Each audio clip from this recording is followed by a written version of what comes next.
Hypocrisy. Hey, what's up, guys? Welcome to Lawsplaining the Interwebs. I'm your host, Nick Rekieta of Rekieta Law, a small law firm in central Minnesota. And I'm not late. You are. I've been sitting around waiting for you guys to start the show, and you just wouldn't. I'm like, do they even care? Do they even want to do the show tonight? I'm surprised. I'm surprised, frankly, that you even started it. Because I was like, well, I mean, I guess they're just done. I don't know. Just ridiculous. You know, here we go. Here I am trying to do this show, and you guys are like, nah, no. But anyway, no, it's always something. Listen, so I go to pick my kid up today. He's in a play. And it's Tech Week, which I don't know if you guys know what Tech Week is, but Tech Week, when you're in a play, is this nightmare time where you have like the practice schedule accelerates dramatically. You have to be there like every day of the week for all this extra time. And you realize that everyone you're in a play with is retarded. That's when you really come to that realization. You're like, oh, none of these people have done any work at all. None of them have practiced a single line. None of them know anything about this play. That's what Tech Week is that, yeah, finding out that no one knows anything. And they're really trying to nail the whole show and get it down and get it ready because your performance is coming up like, in a week. And you also, it's when like the stage and lighting people have to learn their stuff. So the actors should know the whole show so you can work out the kinks of like, okay, well, how do we do the scene transition and all of that stuff? But that's really when you find out that no one knows anything. So he's in Tech Week, and I pick him up from the school where he's doing this. And he says, oh, hey, Dad, I have to be at the school at 8 a.m. tomorrow. I'm sorry, what? Like, well, we're going to do a preview show. We're going to do a preview show for the young kids at the school tomorrow. So they want us there at 8. Oh, well, that's fine, I guess.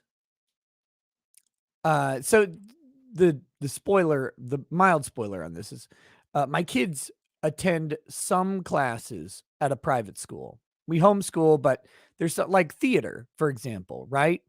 We can do theater shows in the house, but that's weird. I'm sure there's some families out there that like do that. Like, we're a musical. But what our kids do like theater and band and art and stuff at one of the private schools in the area. They take just a couple classes. So this is one of those. So if you're normally at school, being there at 8 is no big deal. This is when they'd already be there. But for us, our kids don't go in at 8. There's Amplify the Signal says in my area, there's homeschool theater groups. Our homeschool also has a theater group, our homeschool co-op, but they do, anyway, doesn't really matter. So they'd normally be there at 8 and this wouldn't be a big deal. But my kids don't go to school at 8 because I don't do shit at 8 o'clock. So anyway, so now he has to be there at 8. Well, my other oldest son has to be there normally around 9:30. So now he's going to go with my oldest son because he'll be able to watch the play.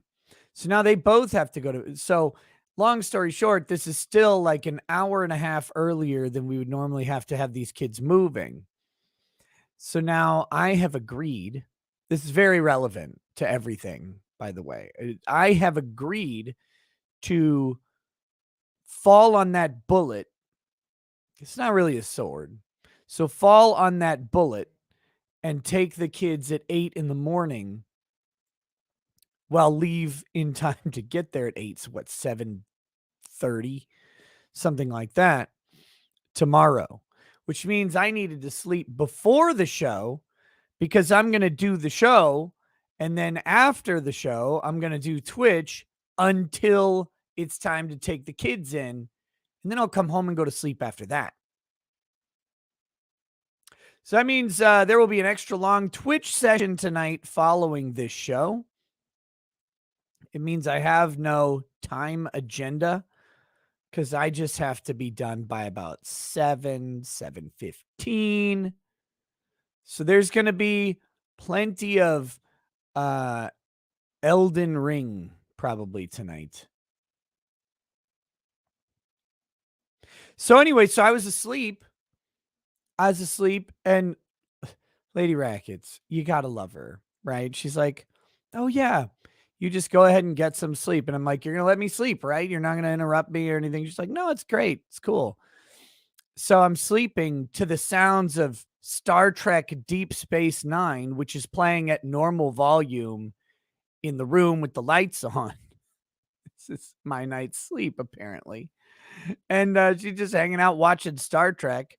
So I'm there entering dreamland. Little fucking dog keeps running over and like being crazy and jumping on my head or whatever, but it finally stops. And so I'm out and then all of a sudden, because she can't just talk, right? She's like smashing my pillow with her hand. Get up.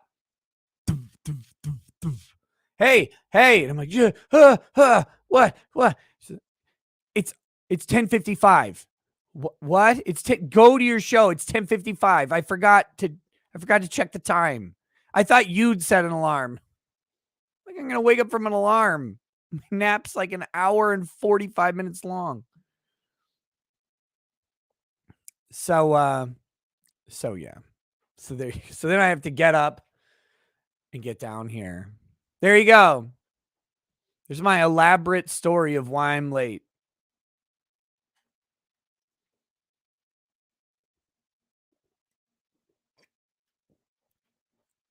Sword and Scale. I did not see Good Logic try to break down Newton versus Einstein's theoretical physics. I couldn't do it. I couldn't sit and watch because I am not into self-harm.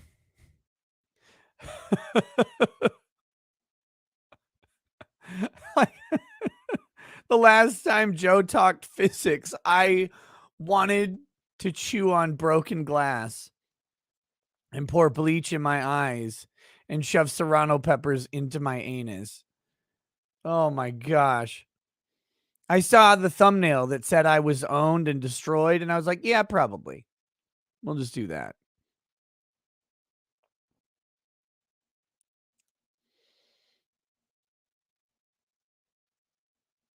So what is your long and elaborate story for why you're gay? Well, I like penis. Joke. That's a joke. That's a joke. Speaking of gay, let's get into what we're going to talk about tonight. Daman Mills. That's right. Daman Mills of Funimation. One look at Daman Mills, and you can already tell the orientation. Daman Mills, a gay voice actor. A gay voice actor who also likes the penis, has been accused of sexual misconduct. We've got a lot to discuss with Daman Mills. Oh boy, fondling a teenage boy next to him the teenage boy waking up to Damon touching his penis through his boxers, or just masturbating right there in the teenage boy's bed, begging the teenage boy on his birthday to just please suck me my penis. Daman fucking Mills. We'll have to see what Damon had to say about sexual assault allegations. We'll have to see all of that, because it seems to make sense today to me. I don't know. Maybe I'm the crazy one. So Daman Mills again. What now? Some people, we got to build the meta into the current for some of the new people, and I will flesh this story out a little bit more. But for the short version, around 2 years ago,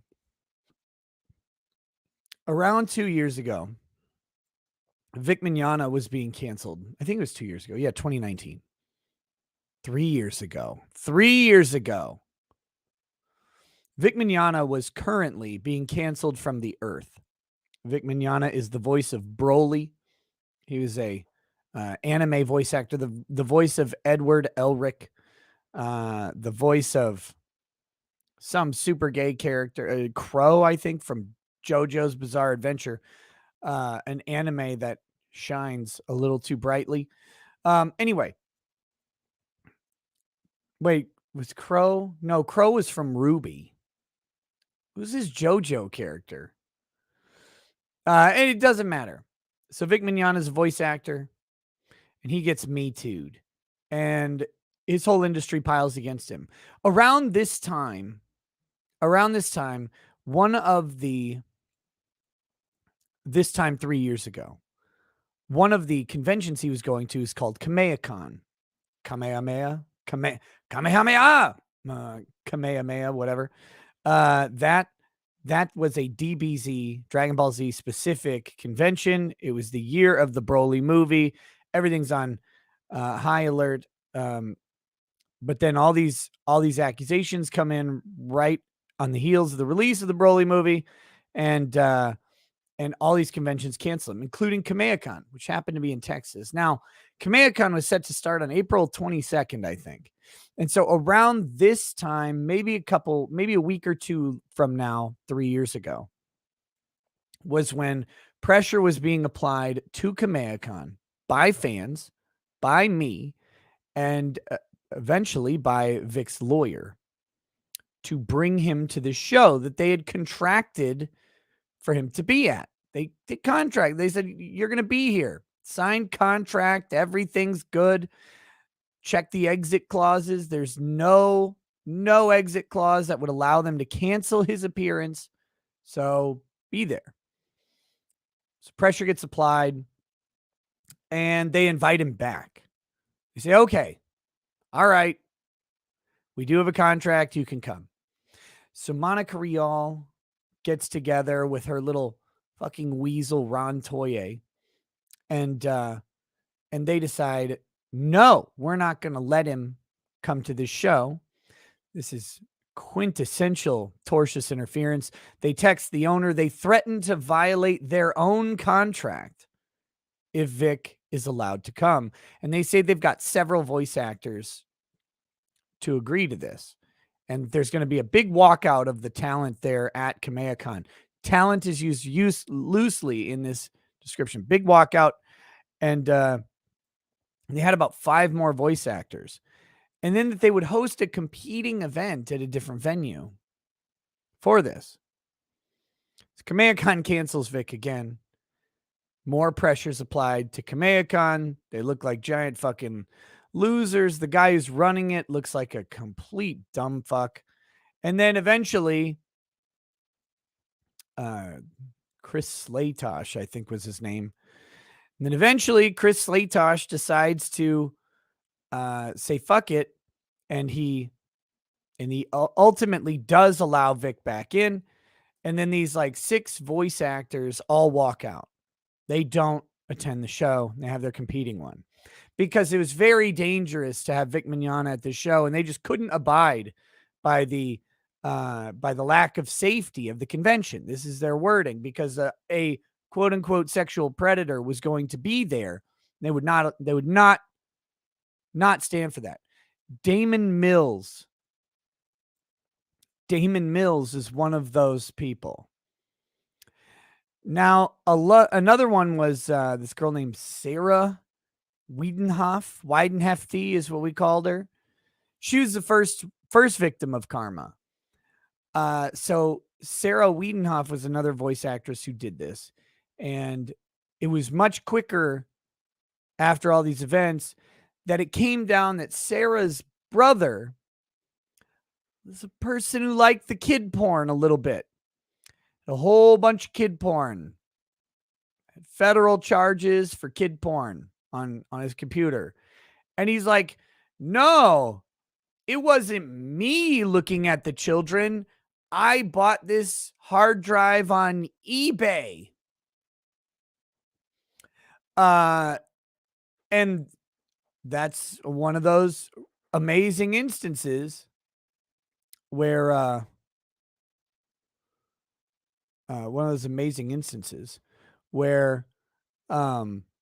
Sarah Weidenhefty was like, oh, I don't believe the accusations. My brother definitely did. He did it. He pled guilty. What? What's up?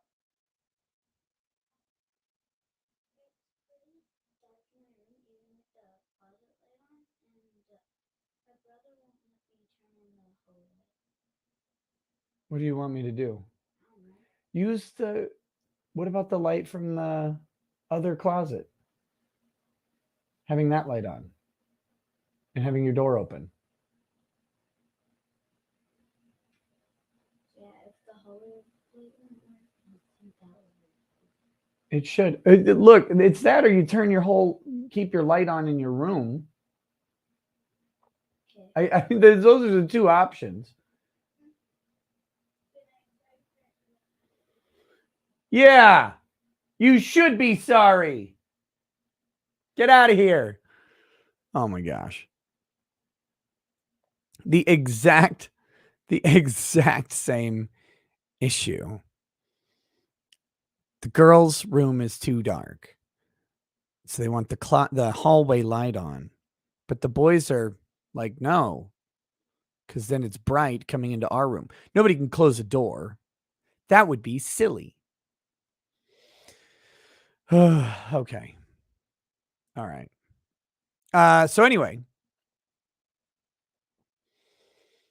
Sarah Weidenhefty, yeah, her brother pled guilty to the child pornography charges because he did it.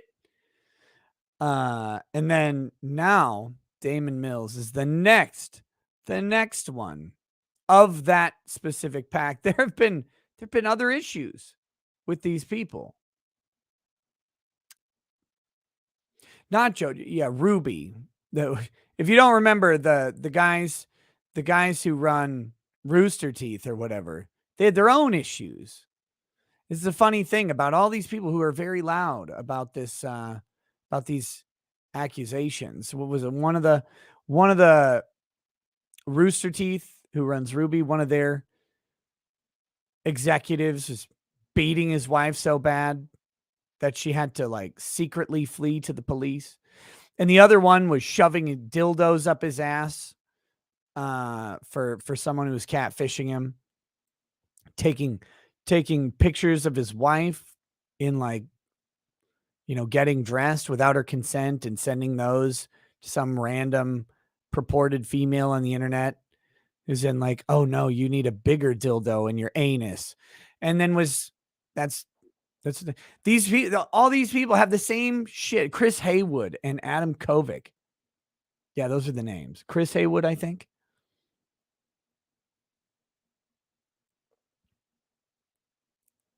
Enough ragging on Jack. I'm not even talking about Jack Murphy right now.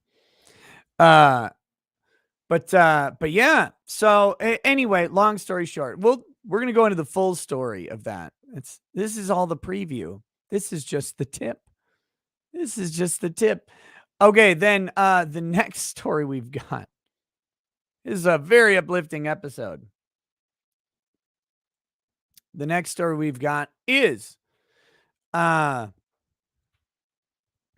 sex positive camp for kids.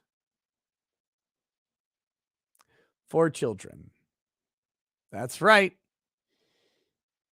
That's right. A sex positive camp for children. So we're going to talk about that and what's going on. And have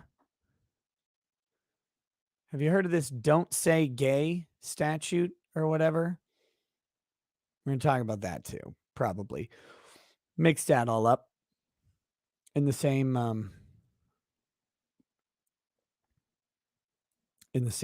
bit. And then the third section. And then stop saying gay. There's a law. It says don't say gay. The third section is about Netflix. Netflix, who is suing the prosecutor in Tyler, Texas, I believe, for prosecuting Netflix for releasing Cuties, saying that Cuties violates Texas statutes, criminal statutes. Netflix is delivering lewd and lascivious content involving minors and the sexualization of minors, and therefore Netflix is committing a criminal act. Michael Burke, there actually is a law about that. The question is whether Cuties qualifies.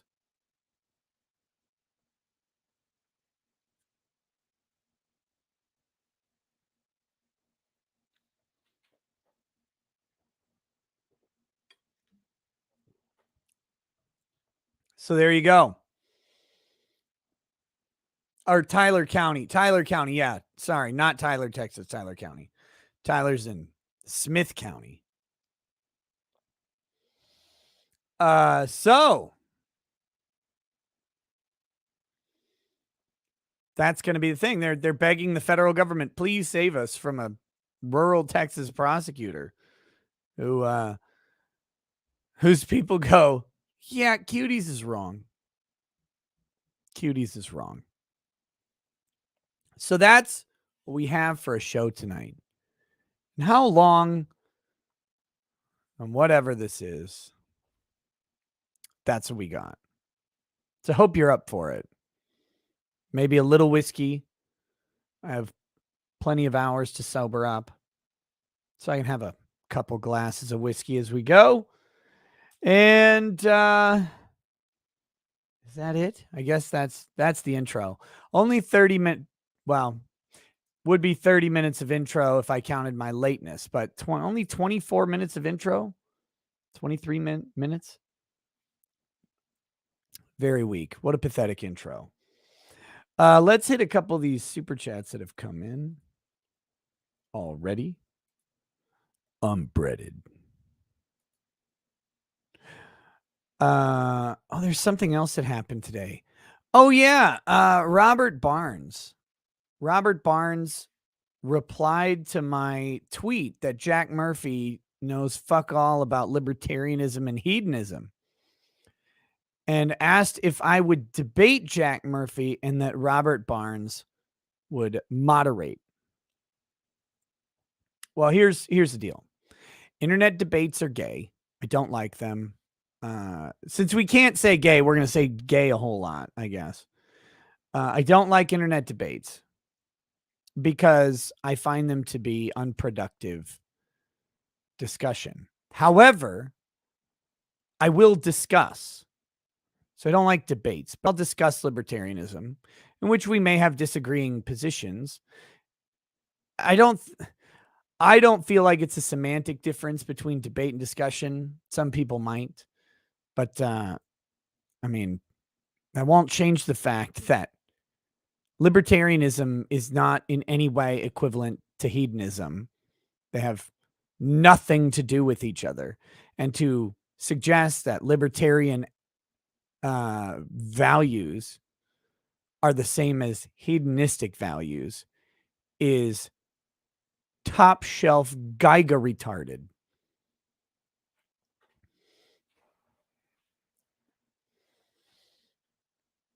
So if Barnes sets that up, I will do it. I don't know that Jack wants to do that. I don't know what productive value he thinks he would get out of that. Jack, I can't see if Jack even responded because he blocked me. So, however, Robert Barnes wants to host that. If he wants to host that and Jack agrees, and I'd sure, I'd do it. Okay. You keep saying Giga, but you're wrong. You're wrong about it.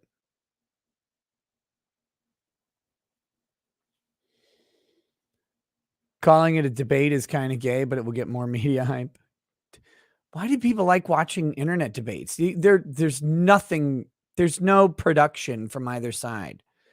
Because it's always just like, it's one of two things, right? Either it's very moderated and it's like, well, let me give you a 5-minute spiel on my presentation, and then you can give me 5 minutes on yours. Or it's less moderated, and eventually people are like, you're retarded. No, you're a fucking idiot, you piece of shit. You lick feet. You don't. I hate, God, they're so awful. So awful. But that being said, that's that.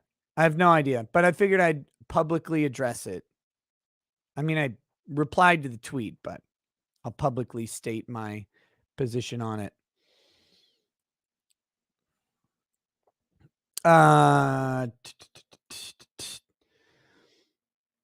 Okay, Rottweiler says, hey, Nick, I'd love to see a breakdown of Florida's anti-grooming bill. Dems are screeching about now that the groomer summer camp is on the news, so we can be able to counter their arguments against it. Well, I got news for you. It means you're gay. We'll be talking about that. That'll be in the second set of subjects tonight. Pendergast 21. Howdy, Raggets. My PSN got hacked. They bought $120 in games, my cash, and Sony just bricked my PS4. Gonna go to the bank and charge back every penny given to Sony. What do I have to do? What do I have to file to sue them for emotional distress? Wait, Sony won't just like fix it? They won't just return your account and refund your $120?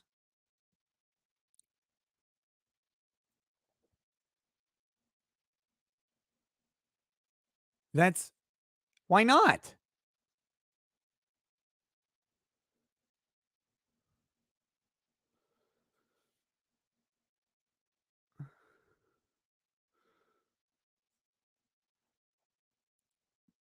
Why won't they fix that? Sony's famous for that. Why people can consistently keep buying PlayStation products is beyond me. I'll never understand it. The only thing that Sony ever had that I liked was Armored Core. That was it. Like that. Well, okay, that's a lie. That Armored Core, Warhawk, and Twisted Metal 1. I didn't care about any other Twisted Metals. You guys can all like them. I just didn't. Number 1 was great. Warhawk 1 was great. Warhawk 2 was a piece of shit. And then Armored Core. Because Armored Core was fucking cool. Armored Core still is fucking cool. But I think for a little while, one of the Armored Cores is on Xbox. Armored Core 4, maybe? Either way.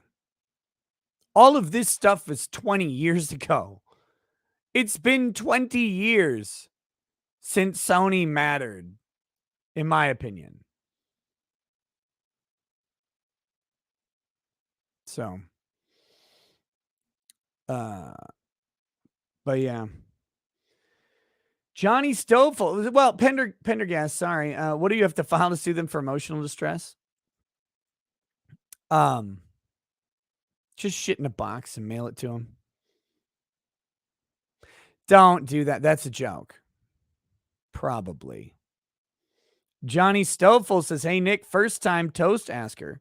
Celebrate with me in defiance of International Women's Day for the birth of my second kid, a beautiful baby boy." Cheers, chat. Johnny, yeah, buddy.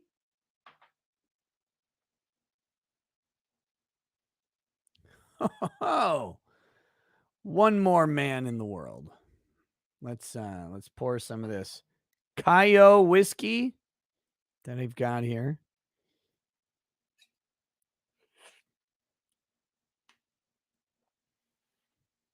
Now that I found out the Black Nico whiskey is a little price on the pricier side, I figured I shouldn't drink through it so fast. All right, to Johnny Stoffel, and more importantly, to the new future man he has brought into the world. Having children is is the most terrifically terrible blessing you can possibly have. They will drive you crazy. They will do things to piss you off. They will destroy your sleep schedule, your life plans, and you will actually enjoy all of it in the long run. Later, it's a deferred enjoyment. When you look back and you're like, oh, I mean, that wasn't as terrible as I felt, was it? But it won't matter, because what they will do is they will also surprise you, shock you, and alarm you by growing and doing things that you never thought possible. Like beating Risk of Rain 2, for example. So to Johnny's son, may he grow up and beat Risk of Rain 2 and make fun of his dad for not having done it yet. Cheers to you, buddy. Peace.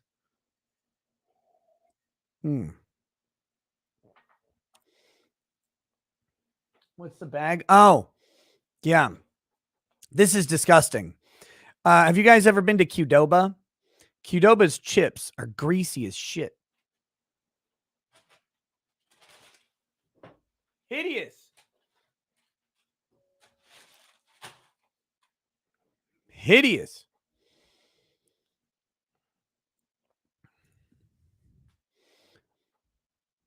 Okay, anyway. So there you go, Johnny. Good luck, brother. Your sleep schedule is done. It is done.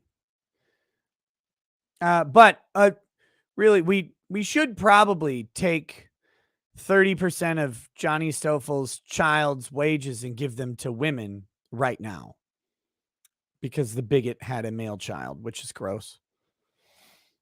Slagla says, thoughts on just some guy being against the Florida law banning teaching K to third grade about having sex. Oh my gosh.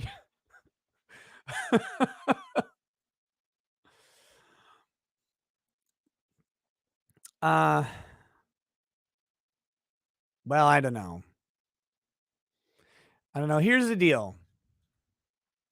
I haven't read the law yet. We're going to look at it in a little bit. But here's the one thing.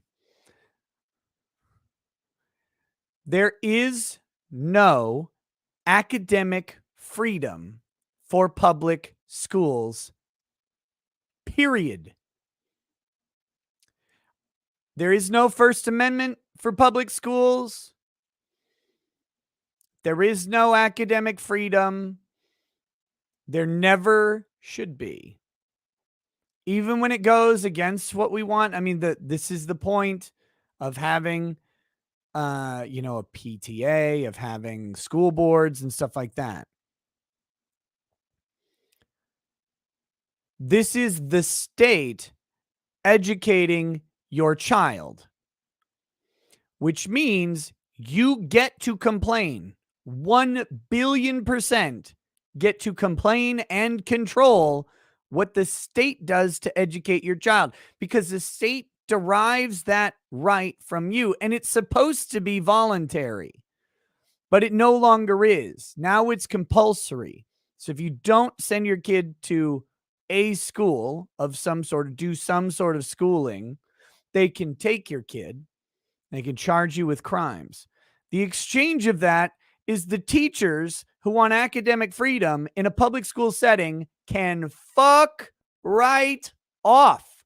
No, you are the state, and I will tell you what you can fucking say. Period. Because you're not a person, you're a government. You don't get that anymore. You gave that up. You chose a government job of control. And now you'll do what I fucking tell you because it was my right to educate my kid. This is the one place where I think this is the most important thing. People are like, how dare these parents try and tell the school system what they can teach their children? How dare the parents? How dare the fucking government presuming to educate children in the first place? How dare them? How dare the state? You are a wrench, and I will turn you at my fucking leisure. Stop it. And by the way, to all the school teachers who may be watching, I love you, but you are an agent of the state. You are an apparatus for the citizenry to work for the purposes of educating the children in the way that the citizenry wants. Otherwise, it's not education, it's propaganda.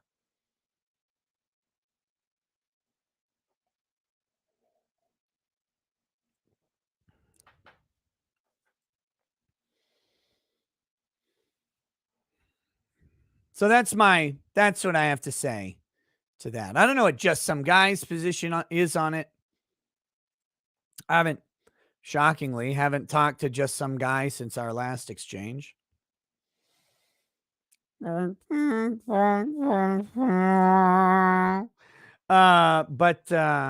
yes, I have no idea.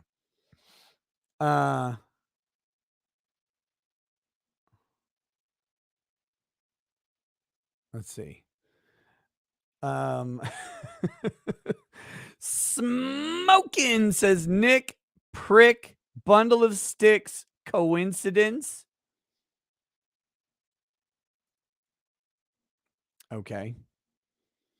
SoCal Patriot says, sorry, we were mesmerized by good logic.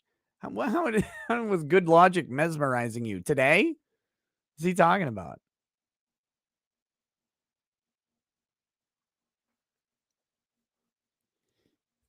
What was Joe talking about tonight? I need to talk to Joe. James Van Zant says Demolition Ranch just received a copyright strike from Mr. Rogers, the Fred Rogers Company, for using a parody of Won't You Be My Neighbor in one of his intros. So stupid, he's fighting it. You should reach out. Do it. Fight it. Fight everything.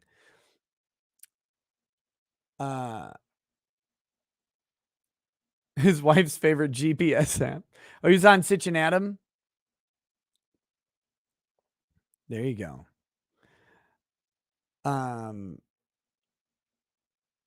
Oh yeah, I should I posted on YouTube, but it's still true. The copyright claim, the copyright strike are gone officially today. It is gone. My video is restored. The Chandler Halderson opening arguments are back. So there's that. They have not followed up with a content ID claim at this point. I'm sure they will. What the fuck?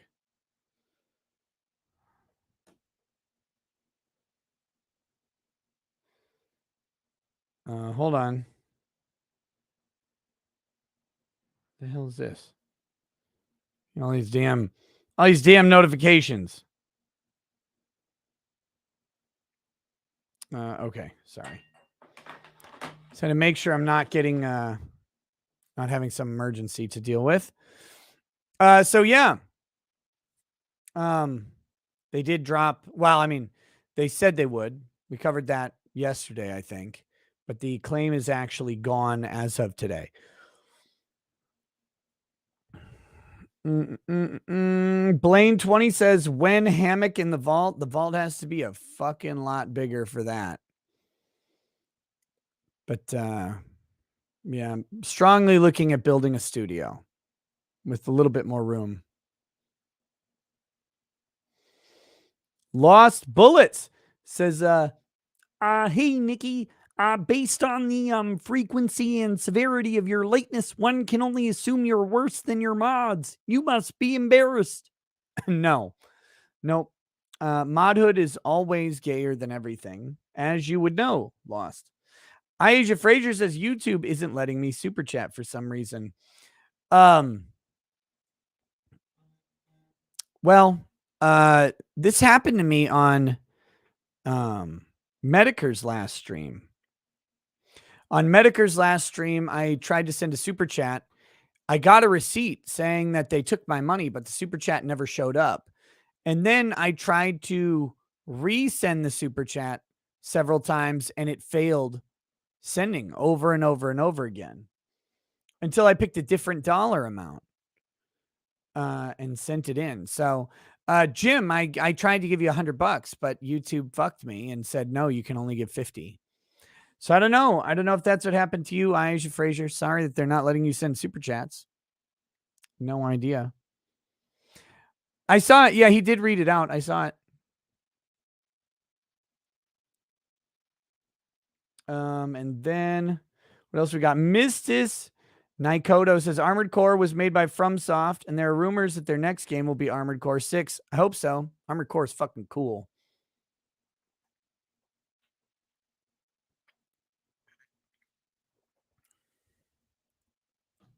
Okay, here we go. Let's get into this horrifying topic. Any comment on the latest Veritas drop? No idea what it even is.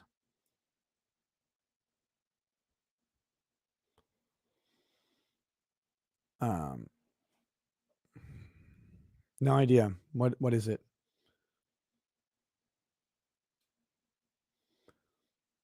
Armored Core is a poor man's Gundam. Yeah, except the Gundam games suck compared to Armored Core.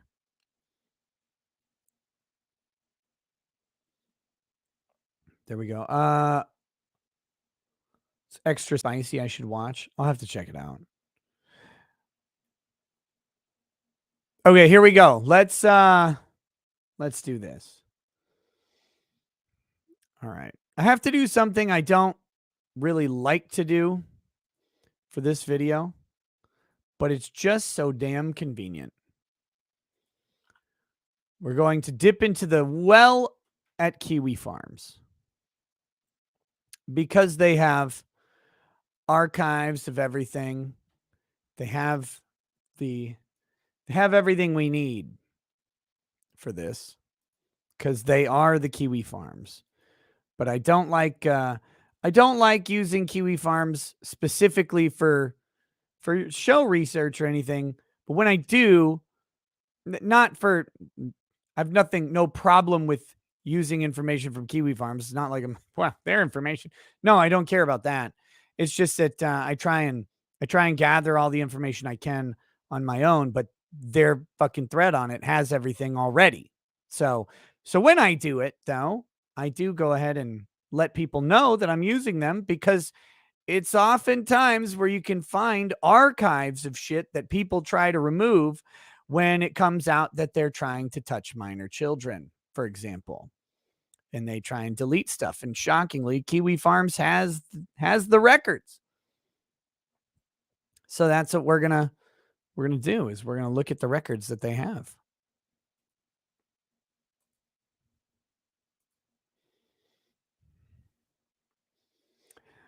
So here we go. In a twist of irony, Daman Mills, one of the more vocal supporters of Kick Vic among the voice actors that worked at Funimation, who was one of the voice actors who pulled out of Kamehacon when Vic Mignogna was invited back, was found himself. That should be Scarlett Johansson Scarlett Johansson, a prominent Kiwi farmer, has found himself in the midst of accusations similar to Vic Mignogna. Only this time there seem to be teeth to this. Please excuse Anime News Network. They're the ones reporting it at the moment. Here we go. We're going to load their page.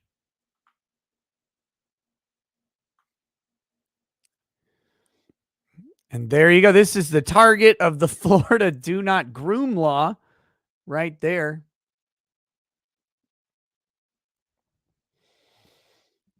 In a public document, an Ohio man has accused Evangelion film and Sonny Boy voice actor Daman Mills of groping him and masturbating next to him while he was asleep, according to the alleged victim.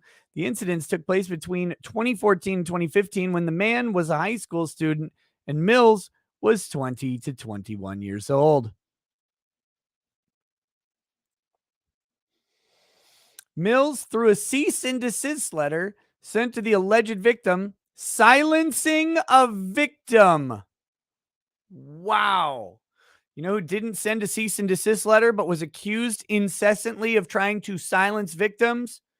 Vic Mignogna. 0 requests for people to stop talking. Routinely and constantly told that he was silencing people.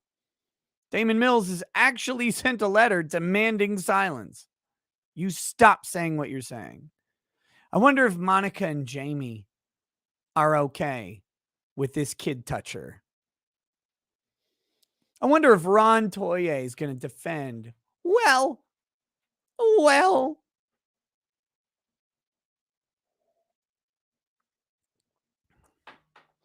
To the alleged victim on February 18th, asserts that the relationship was consensual and mutual. He was a child.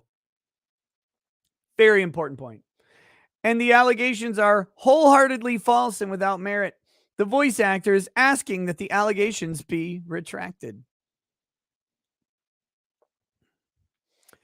According to the man who spoke to Anime News Network over a video call and has asked to be called Duncan due to concerns, Duncan on these hoes, due to concerns over retaliation and privacy. He met Mills via Facebook when he was just a shy, quiet, and anxious 15-year-old boy. He said they began...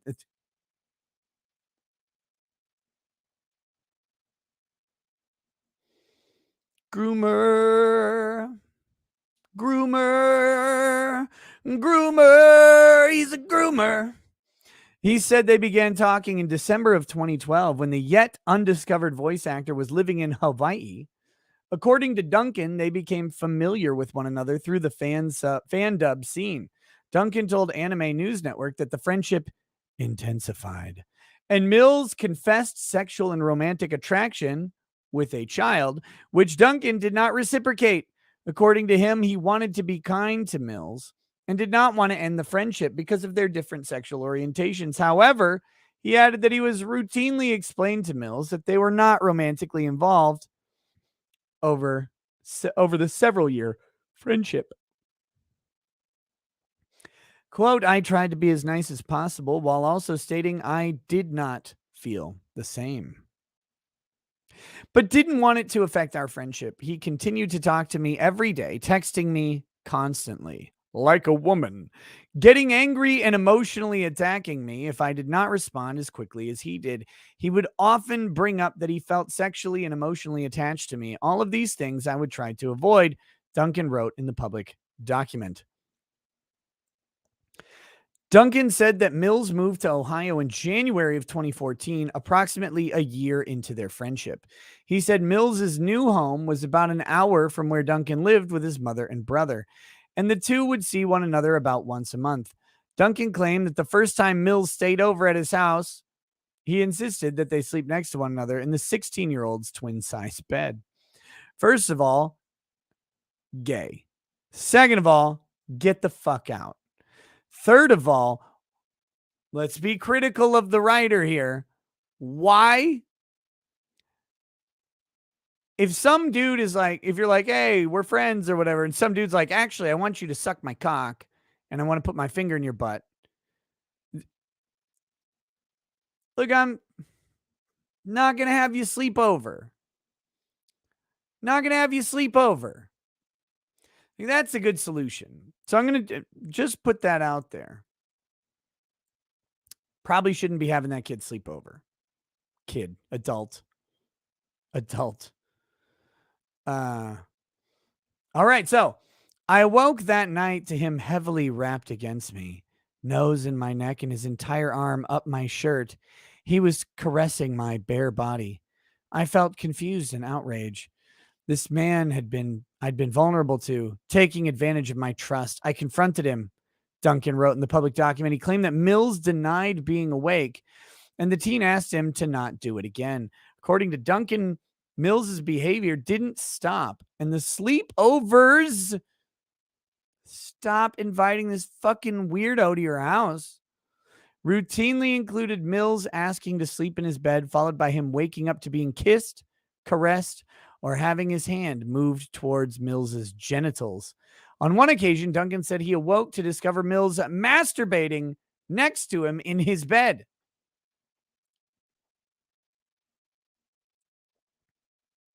You're a creeper for reading this. So he wakes up. This guy's like rubbing on his chest and stuff. And then he wakes up one time. He's just pounding one out. Yeah, no, thank you. I was so alarmed that it took me a couple days to bring this up to him. He then admitted to me that he had been pleasuring himself in my bed. It's a twin size bed. He also told me he would get off to the idea of me a lot.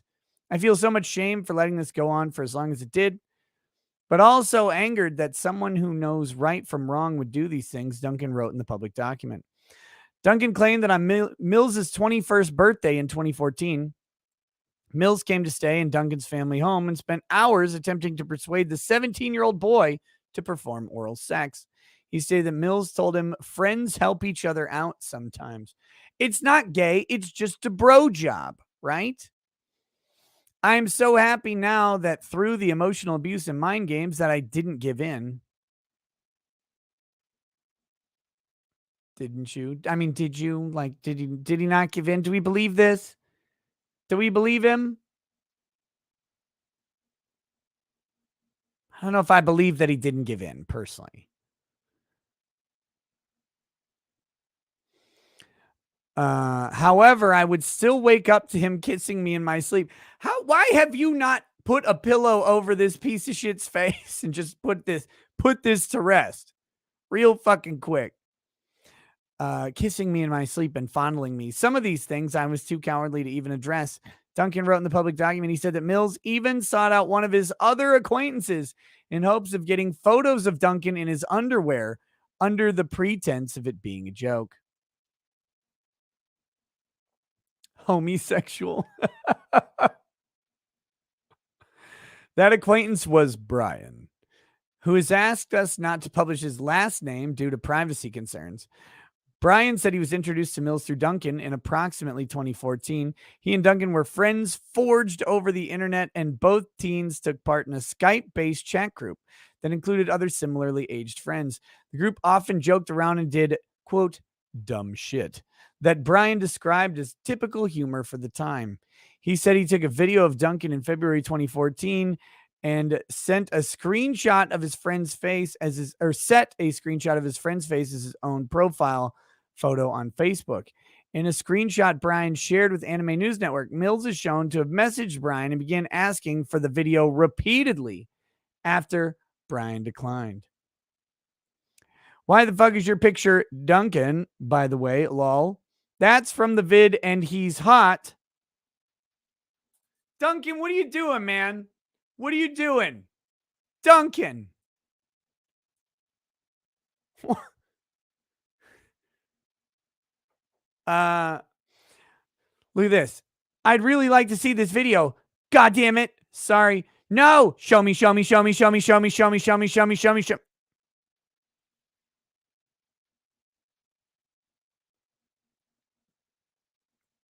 The fuck are you doing? The fuck are you doing?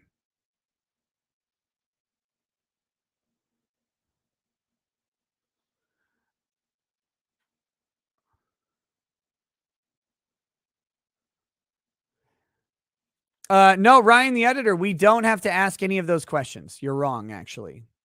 Thank you for playing. I'll show you why we don't have to ask any of these questions, and we can assume Duncan and Brian are telling the truth, and that Daman Mills is a fucking rapist. We'll show it. But stay tuned. It's all coming.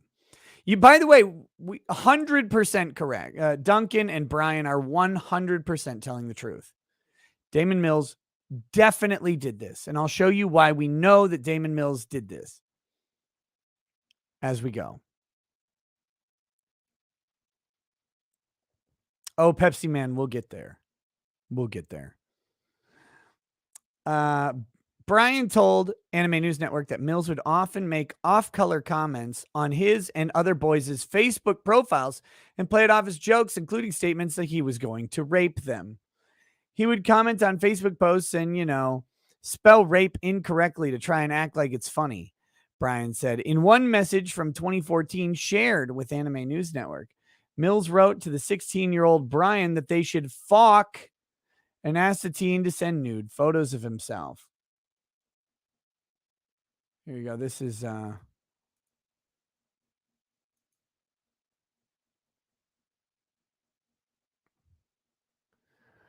come on, we're single, ready to mingle. We should just fuck. You know what I'm saying? And the 16-year-old says, FBI, put your hands in the air. Same. Send nudes. I'm sad. Even put the tear. From Daman Mills.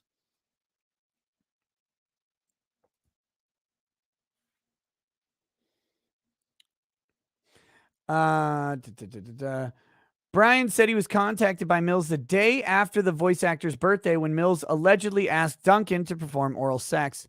The message screenshot shared with Anime News Network, Mills stated that he and Duncan never really dated and that his feelings for the teenager were unrequited. Dude, I know the feeling more than you can know, and that's why I'm reaching out because of that. I feel so fucking badly. I would about die. I mean, even though we haven't really dated, I'm still dealing with my unrequited feels for Duncan every day. Not his fault at all. I just can't shake him. I cried to him on my birthday like a bitch because sometimes I don't know what to do. But I mean, geez, I want to hug you. I don't know what I can say to help at all except be there for you 1,000,000,000%. Hey, what's up, Camelot? What's up, the quartering? I saw both of you in the chat. Yeah, we're getting to the sex camp right after we deal with this Funimation alleged pedo. No, it's an eBophile because they're teenagers. Fuck off. Fucking pedophile. Duncan told Anime News Network that another incident allegedly took place outside of his home when he went to visit Mills in February 2015. Like previous incidents, Duncan said that Mills asked that they sleep in the same bed.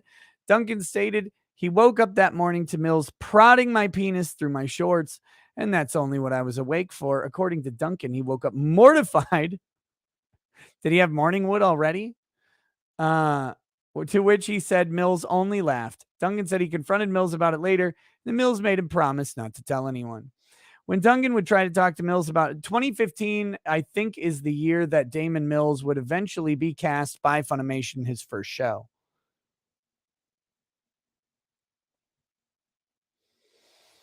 When Duncan would try to talk to Mills about his interest in girls, said the voice actor would tell him he was jealous or otherwise concerned that Duncan would abandon him if he entered a relationship with a girl. He should have abandoned him in a room with a padlock forever. Facebook messages shared with ANN show that in 2015, Mills told Duncan that when a teenager found a significant other, it would hurt him. Additional Facebook messages from 2014 to 2015 show Mills discussed helping the teen masturbate, asked what kind of sexual acts he was interested in, and asked for a measurement of his penis. It's all very appropriate and consensual, right?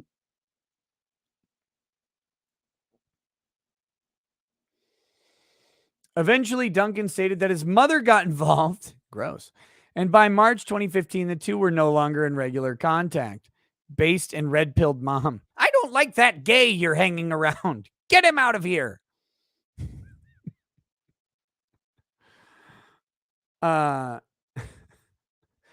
I didn't tell her about it for years because I felt ashamed. I guess I was like, I'm a guy. I should feel like a man, you know? Well, if you feel like a man, why are you having some other dude sleep in your bed while he's touching your penis? That's weird. It's weird, and like unless you specifically want it, then it's only awkward.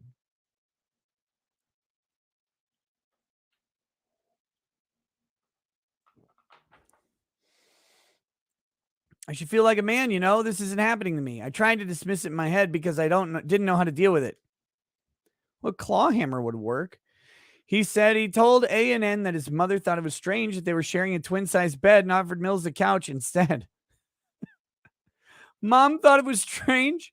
The fuck out of my kid's room. Get out of the house and get out of the county because I'm getting out my cannon. What are you doing? According to Duncan, Mills became offended and accused his mother of assuming he would do something inappropriate just because of his sexual orientation. Oh, I hope his mom started dropping gamer words on that one.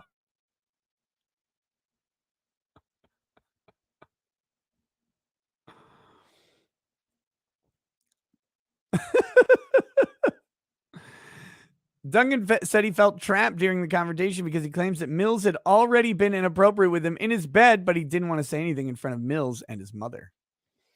According to Brian, see, this is tough for teenagers. That's what they talk about. Very, very tough on them to come out and say this stuff.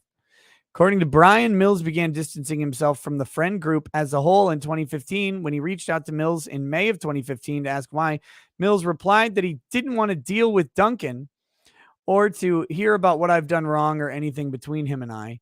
Note the linked image is edited so as not to reveal the alleged victim's name. Quote, because of all this stuff, everyone pretty much stopped talking to him. Duncan started opening up to more people about the alleged incidents. I don't know if Daman found out about it or what, but he started very quickly cutting everybody off. He started bad-mouthing Duncan to his voice actor friends and people he knew in the industry. Brian said, that's what I believe because he was trying to distance himself from it as much as possible. I believe this 100%.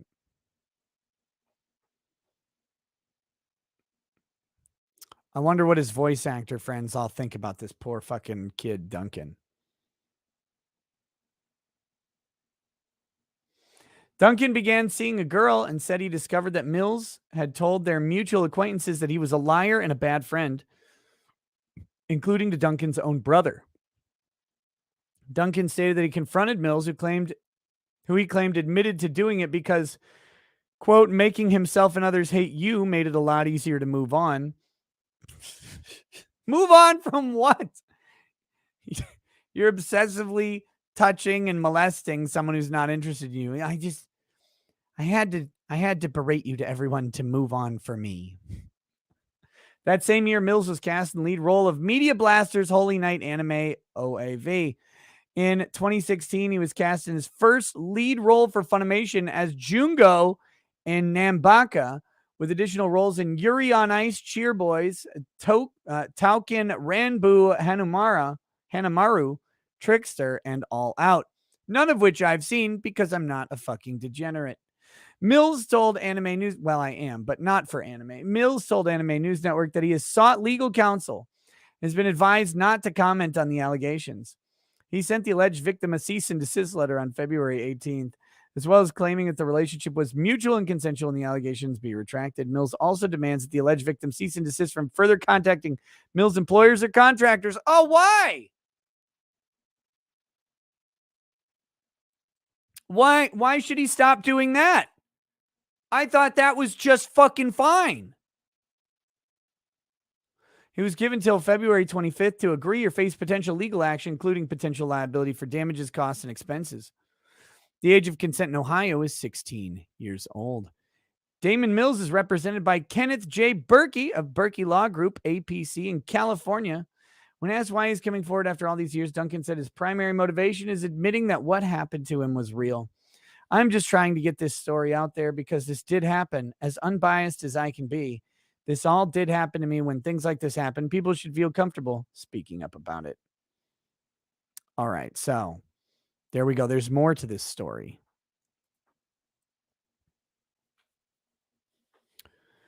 We're going to go back to February 5th, 2019.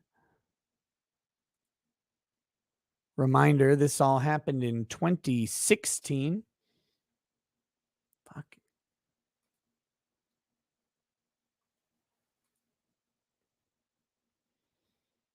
Let's see. What do we got here? Go away. Go away. Here we go. This tweet is from February 5th, 2019. This is why we know that Duncan and Brian are telling the truth. Unequivocally, they are correct. Here it is. Daman Mills, February 5th, 2019. Many voices have been echoing a pressing issue, and this needs a strong, united front. I believe survivors, it takes a tremendous level of courage to speak openly about sexual assault and trauma. Please support victims. Don't dismiss their stories. There's truth to be heard. Heart. Well, get on that wall. Get on the wall. Put your hand on that wall.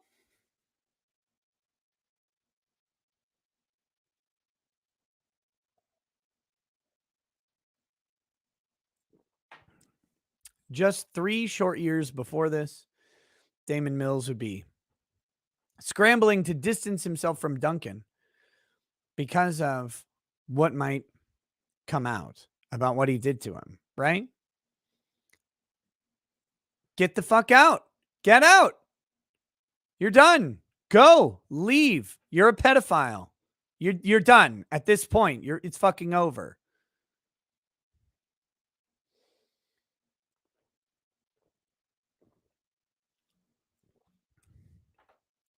The only thing that Daman Mills has going for him in this at all, the only thing is that they're both in Ohio. That this is all happening local. Because if this is happening, or if any of the incidents happened across state lines, like Kyle Rittenhouse, dragging pedophiles across state lines and shooting them, if anything happened across state lines, Daman Mills could go to prison. Soliciting sex with a minor across state lines and interstate commerce using communications device over the internet, federal crime. The age of consent in Ohio being 16, since they're both local, there's no travel, there's no crossing state lines, so it's all under state law. Now, just because the age of consent is 16 doesn't mean that the 16-year-old consented, right? Like, let's be very clear on that. But if the 16-year-old, if this was consensual and Duncan was 16, well, then it's not necessarily a criminal act. Just gross.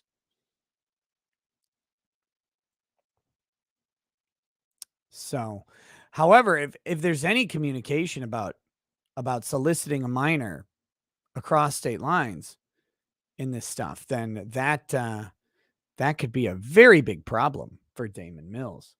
All right, what else do we have here? We do have the full letter.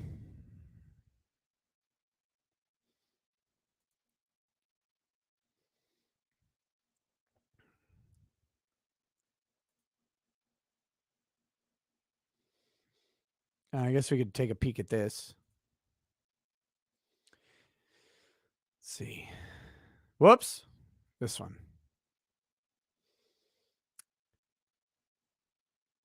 Maybe there we go. Daman Mills molested me. I've been meaning to get this off my chest for quite some time now. I've always been too afraid to speak up, given his standing in the entertainment industry, where I feel this information may help others in not making the same mistakes I've made. This all happened between 2012 and 2015. I was never 18 during any of this. I was a 15-year-old boy, a minor.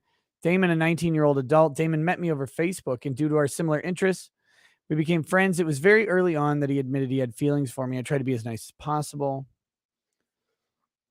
We read that. After a year-long distance friendship, he moved closer. So Damon moved to Ohio to try and fuck a kid. An hour away, another red flag. A couple times a month, he would go out of his way to visit me. I was a child, didn't fully grasp the invasive nature behind this. You see, I didn't think he was ever truly happy to just be friends. I was a naive young man. The first weekend he spent with me, he begged me to sleep next to me in my bed. Twin-size bed for one. He was roughly twice my size. Emotionally forcing me into guilt. I allowed this. I awoke that night to him heavily wrapped against me, nose in my neck, blah, blah, blah. I felt confused and outraged. This man had been vulnerable too, taking advantage of me. He tried to shine off, saying I must have been asleep. Then I asked him never to do this again. To be expected, that wasn't the end of it. Every single time he would visit, he would beg to sleep in my bed. My mother even tried to stop this. He argued with her. Notice where this comes in this part in the letter. But in the Anime News Network story, the mother thing comes at the end. That's weird.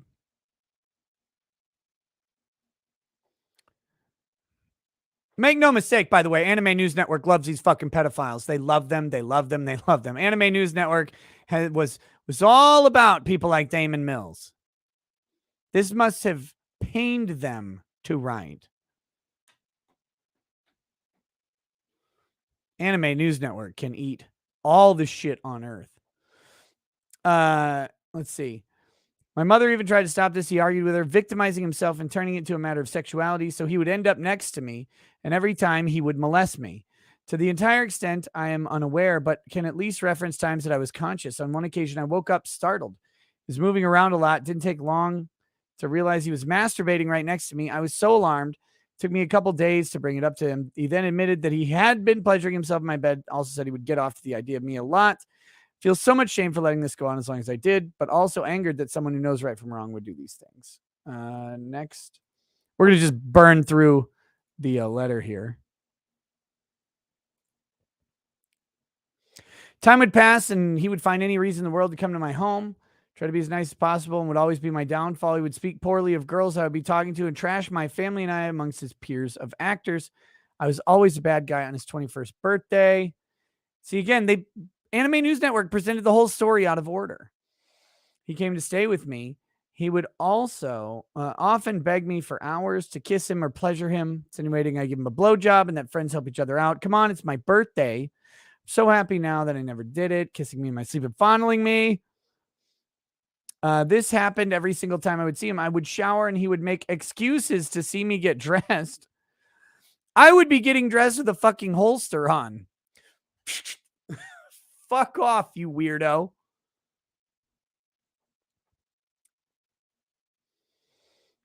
One time, he asked a friend of mine to send him pictures of me in my underwear, saying things like, I know big people, I could help make you famous. As months went by, I became too familiar with the pattern. I felt trapped by his grooming nature. He would text me often saying he loved me and became increasingly angry if I did not say it back. I was always afraid he would somehow tarnish my name. And as a kid, the world seemed smaller than it is. His position of success left me feeling concerned. I tried to stay away from hanging out with him, mostly because he had hurt me with his actions. One time, he paid for a bus ticket so I could stay with him at his house. Red flag. It's getting real close there.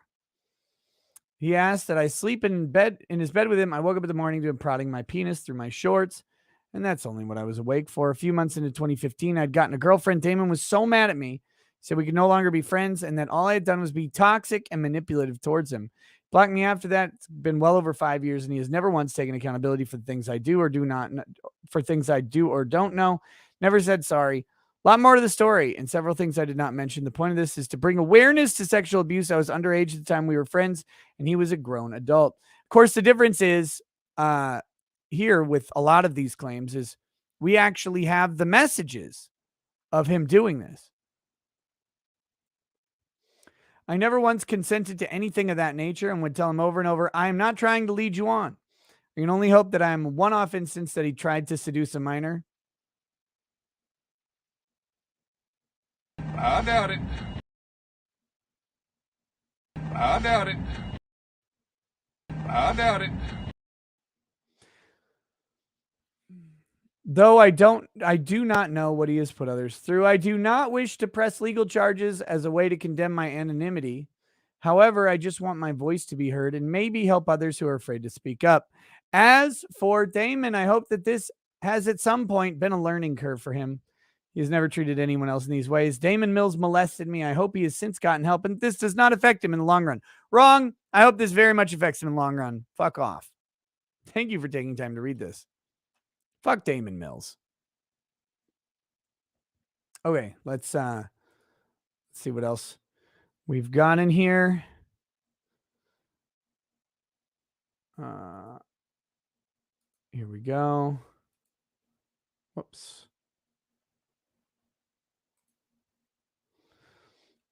Here's more of that thread with Daman Mills. This is his there's truth to be heard. And then this guy, Mitch Walter, says, sorry, no, 1,000 stories are still only words in the wind, and words can tell lies easily, if not more so than truths. I'd rather doubt what I do not know for certain is true than believe what turns out to be a complete lie. Someone deleted the tweet, and Daman Mills says, and statements like these are exactly why predators get away with their actions, and why the voices of rape and assault victims fall on deaf ears. With as many stories that are being told, even if one is true, that's far too many. Problem is, we don't remember the Inquisition, Salem witch trials, blah, blah, blah, blah, blah.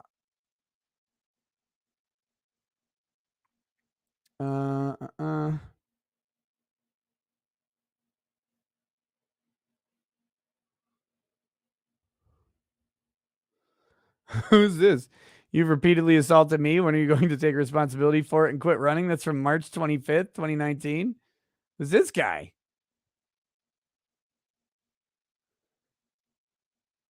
Hold on. Who is this guy?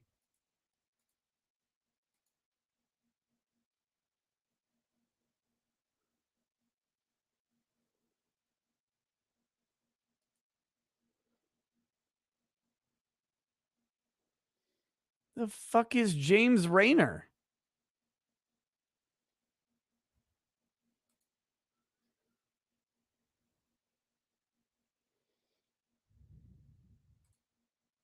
I don't know. I honestly can't tell if that's a joke or not. Wouldn't it be funny if that was Duncan? It's right there on Twitter the whole time.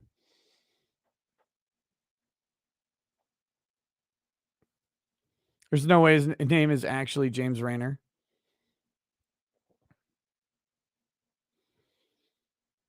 Oh, he's from StarCraft? I don't play fucking StarCraft. StarCraft is garbage. Everybody who likes it should be ashamed. You're all groomers. Okay. Here you go. We've got this one too.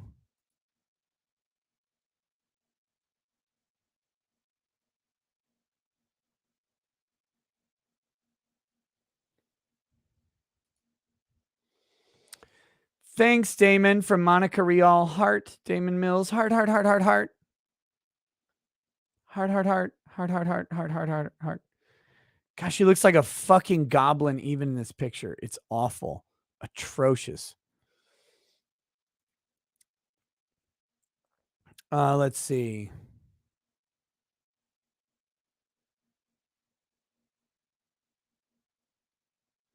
I love this one from Pedro Sanchez.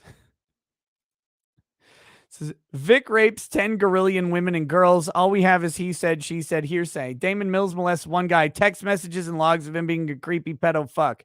Interesting. What are the odds? Vic still remains the ultimate criminal mastermind of leaving no trace of his escapades. Let's see.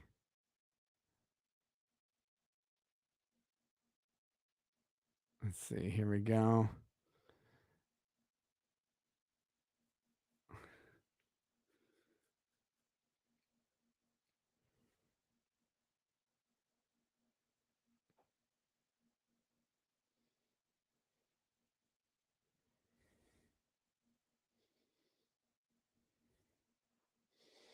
See, looks like you went after Jordan Eshelman.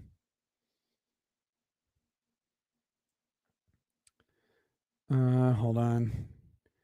Checking. Here we go.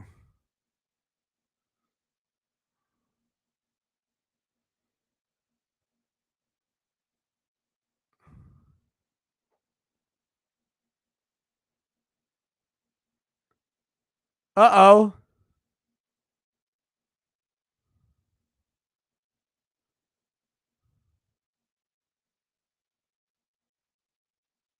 Okay. Well, looks like the alleged victim, has been outed by some sleuthing.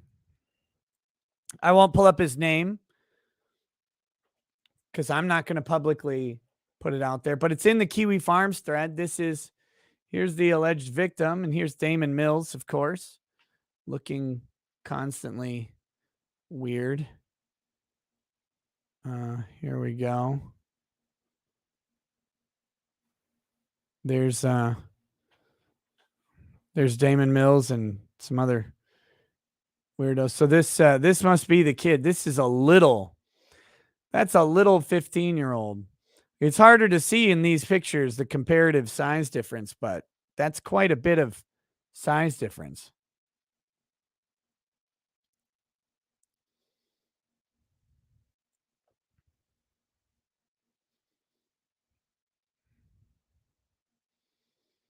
Oh, we gotta go.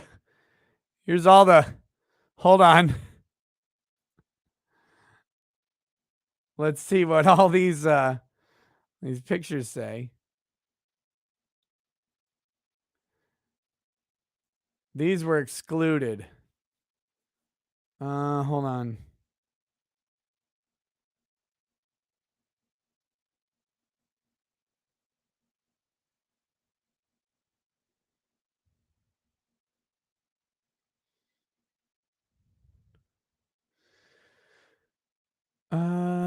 Okay, there's his name. I'm skimming through this real quick. This is just about him.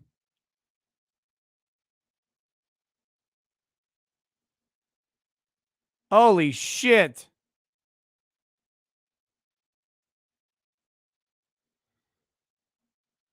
Here we go. Here's this one. I know, S guy, boners make you feel real good though. They make you want to do one thing. Have you tried playing with it? Yeah, XD and yeah, and have you tried touching your dick to get it going? Sorry. Oh no, no sorries. Maybe try that if you want. I don't know. If not, we can try later when you're more awake.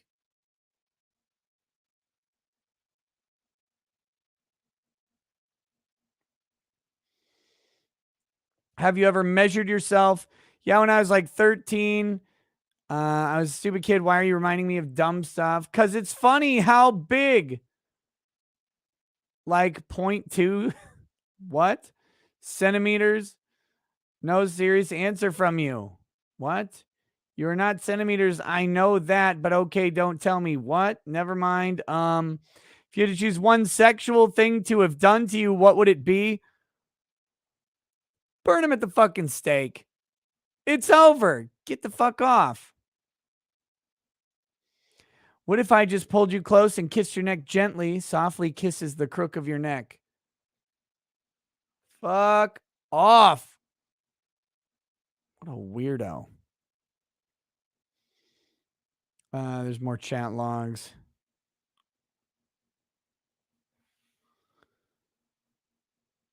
Let's see. A lot of these are boring. Please, I'd love to see how big you are. Psh, I bet it's fine, suckable even.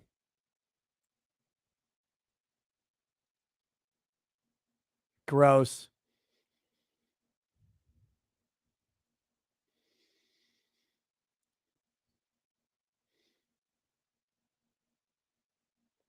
Okay.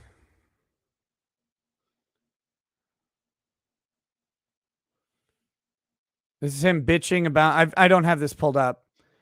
I mean, I guess I can, but it's him bitching about not responding fast enough.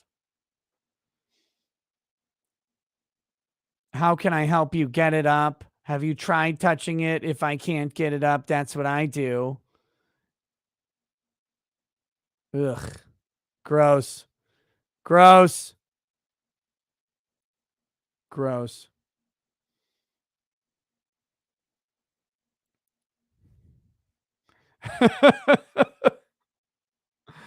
I can't show half the shit that's on that's written on Kiwi Farms. That's why I have to pull away from it. Just seeing if there's anything else we need to see. Yeah. What's this? We're almost done with this topic. Oh, this is just fun right here. I think I retweeted this one.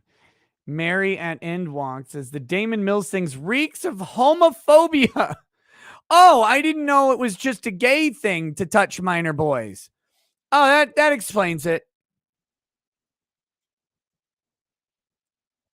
That I didn't know. I didn't know that that's what it was. It's just homophobia then, because apparently touching boys is just a gay thing.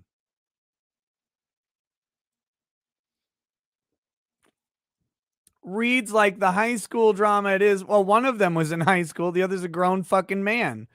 It strikes me as something you contact a therapist to talk about, not Anime fucking News Network. I don't know. It's just trashy.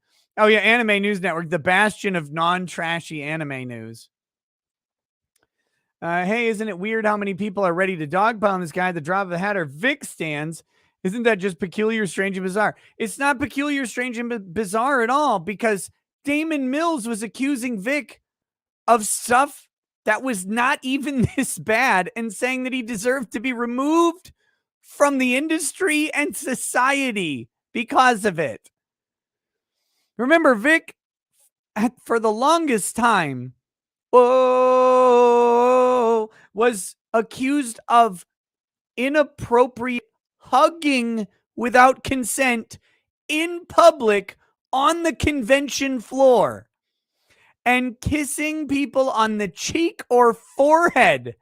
That's what Vic was accused of. Daman Mills over here touching boy penises. What the fuck?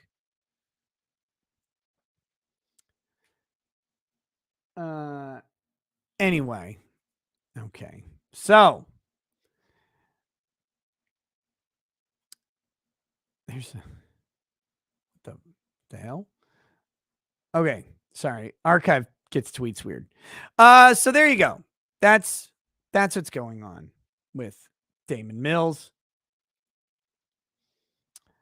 Funimation. It's kind of weird that they keep hiring people. Like, remember, this is not the first person with credible accusations against them at Funimation. There was that one guy who was fucking a minor till he married her. That was Monica Rial's ex-boyfriend, by the way. Illich Guardiola. There's what's his face who was recording video of himself in a women's bathroom. Lol.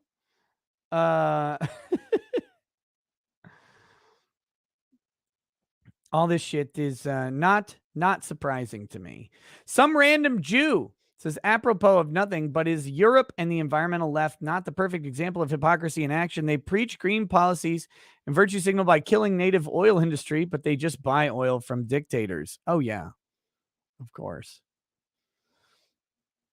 Shin Chan says, all public schools need to teach kids is science, mathematics, English, how to speak the host nation's language properly, and history of the host nation and foreign nations according to primary sources.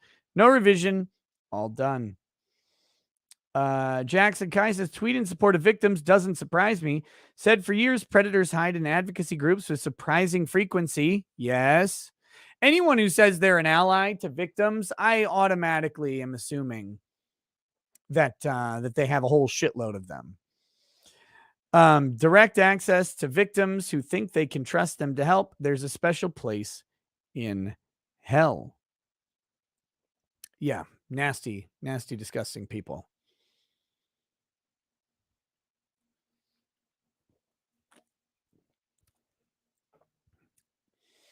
Okay, let's get on to the next uplifting story next time on Ricada Law.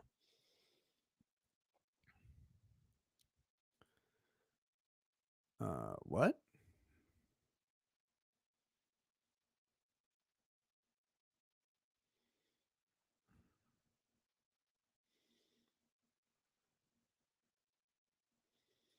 Okay, here we go. Sorry, had to sift through a weird thing there. Was this it?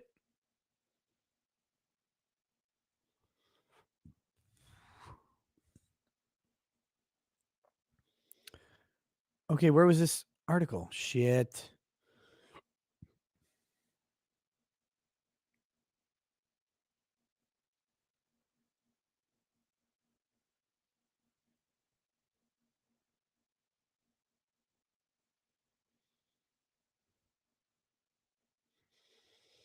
Okay, let me find. Where the fuck was this? Trying to remember who sent me the. Here we go.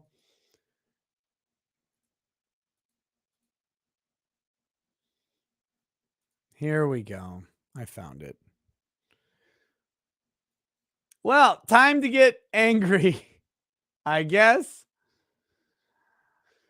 This is from citizen journalist Christopher Rufo. Many of you may have heard of Christopher Rufo.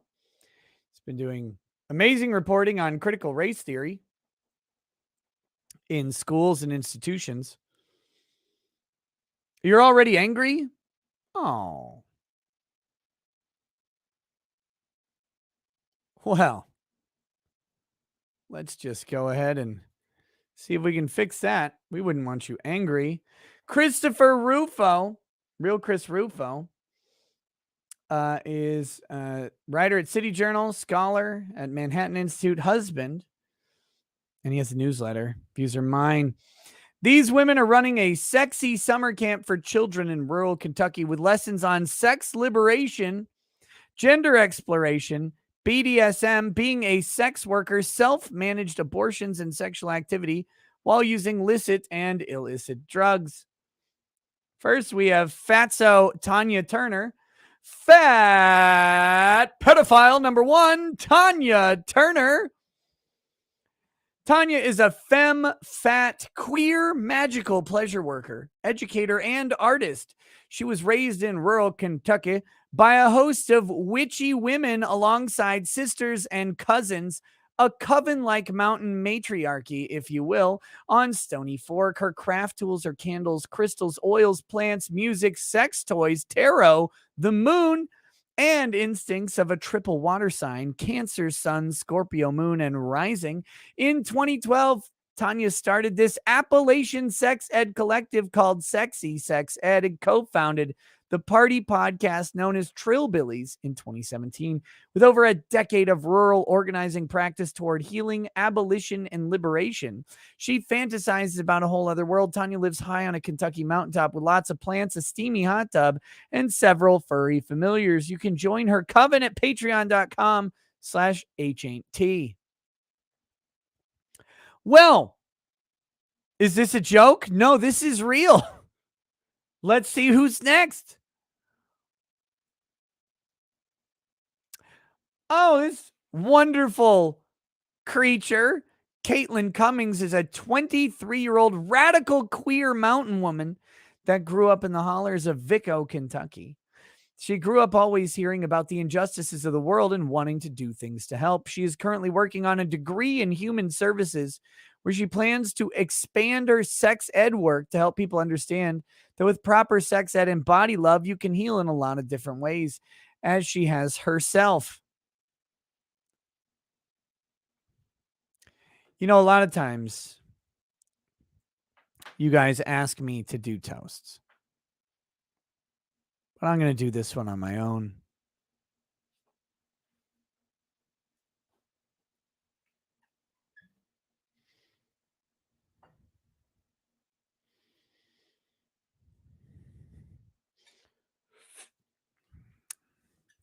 This one's all mine. I raise this glass of mourning and loss to any poor and pitiful, sad creature that either willingly or unwillingly has engaged in any sort of sexualized healing with Caitlyn Cummings. Many people are waiting for the second coming of Christ, but everybody knows now that this is the second coming of fat and disgusting combined. And anything involved in sexual activity in any way has been forever tainted and is probably better off dead. Rest in peace. May God carry their souls in his arms back home to heaven and purge the horrific memory of whatever trauma they have endured.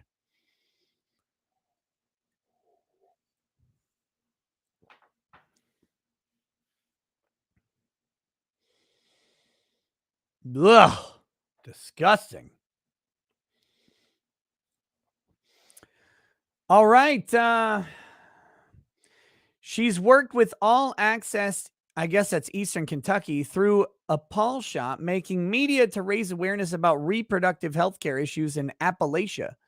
Caitlyn has volunteered with different organizations throughout her college life, including WMMT's Girls Rock Camp in Whitesburg, Kentucky, which is a camp made to empower girls, gender nonconforming, and trans youth with music, self-expression, and self-love, as well as The Cottage, a child abuse advocacy center. So she advocates for child abuse. That was obvious. That handles cases of child abuse in ages 1 to 17 years old. Predator. It's fucking stamped on her fucking forehead. She's also volunteered with the New Opportunity School for Women, which is a program out of Berea, Kentucky. It helps women in Appalachia with educational, financial, and personal circumstances in their life. Caitlyn loves her plants, social justice, and good food. The least surprising statement in the entire description. Next.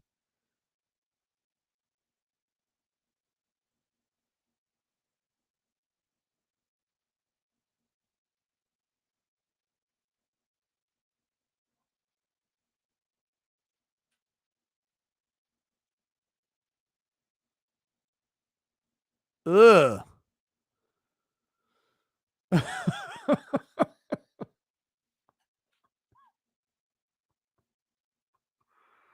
Ugh.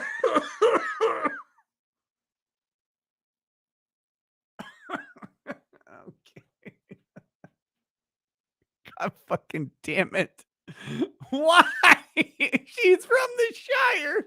Oh, you piece of shit. Look at her, Frodo.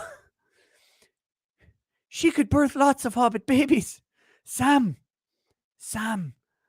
I don't think she's into you, Sam. Laura Helaine.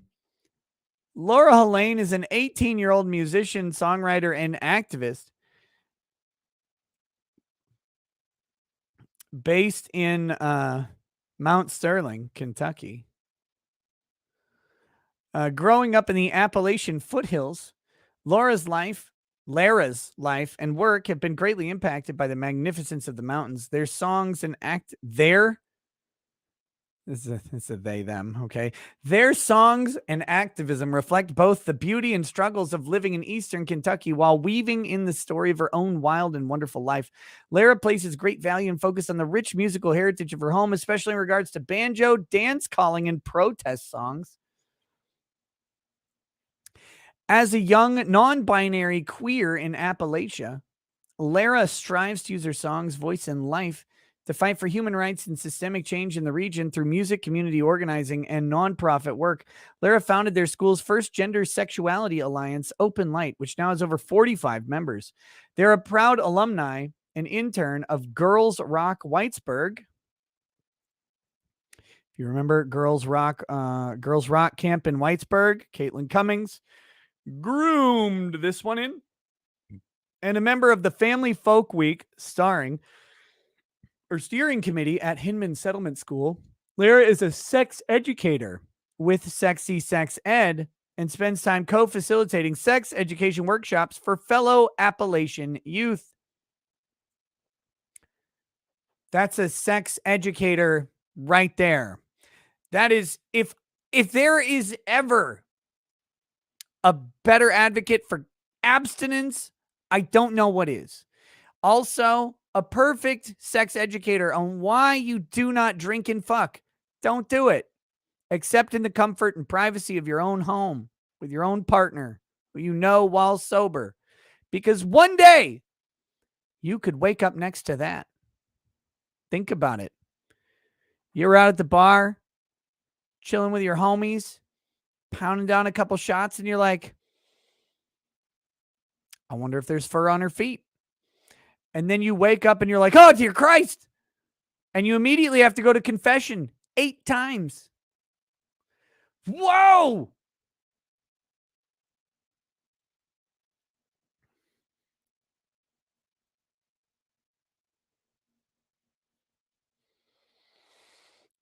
Asp says, boy, is that nuclear holocaust looking good right now. May Jesus come now. Amen. Nothing moves the blob. Kristen Uten. Why do they just tell us, right? Straight out. Kristen is a young, fat, differently abled queer community organizer and college student from Southern West Virginia. She works as a Vista in Charleston and works with kids. She's always dreamt of a space where fat folks are appreciated. Hasn't she seen Dune or whatever, or was it, well, Mad Max also, where the fat women are just hooked up to the milking machines?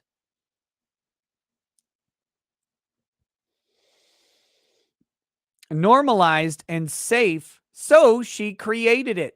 She works as a Vista. I didn't even catch it. She's a whole fucking Vista. That's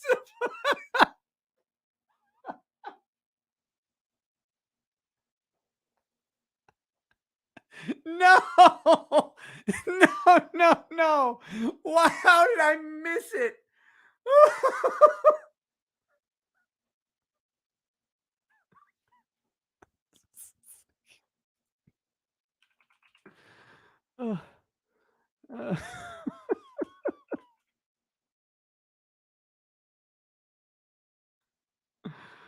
Oh God. Okay. All right. There we go. Kristen led West Virginia's first body positivity party in 2019, and that has led her into it's shocking that it took all the way until 2019 to get a body positivity party. Weird. And that has led her into a world of fighting for inclusivity for people like her. She's also worked with Planned Parenthood to secure period products for students across Southern West Virginia. Although Kristen has taken a step back in the last 6 months to focus on health. Does it start with a fucking salad? She is back and better than ever. She uses the same techniques from the Sexy Sex Ed platform in her daily job and is very passionate about sexuality education. Kristen loves all things plants and body love.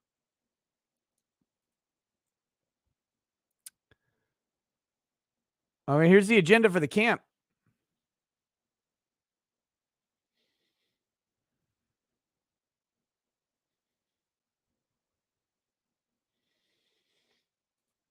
Well, let's see. This is Sexy Sex Ed, Sexy Summer Camp Schedule.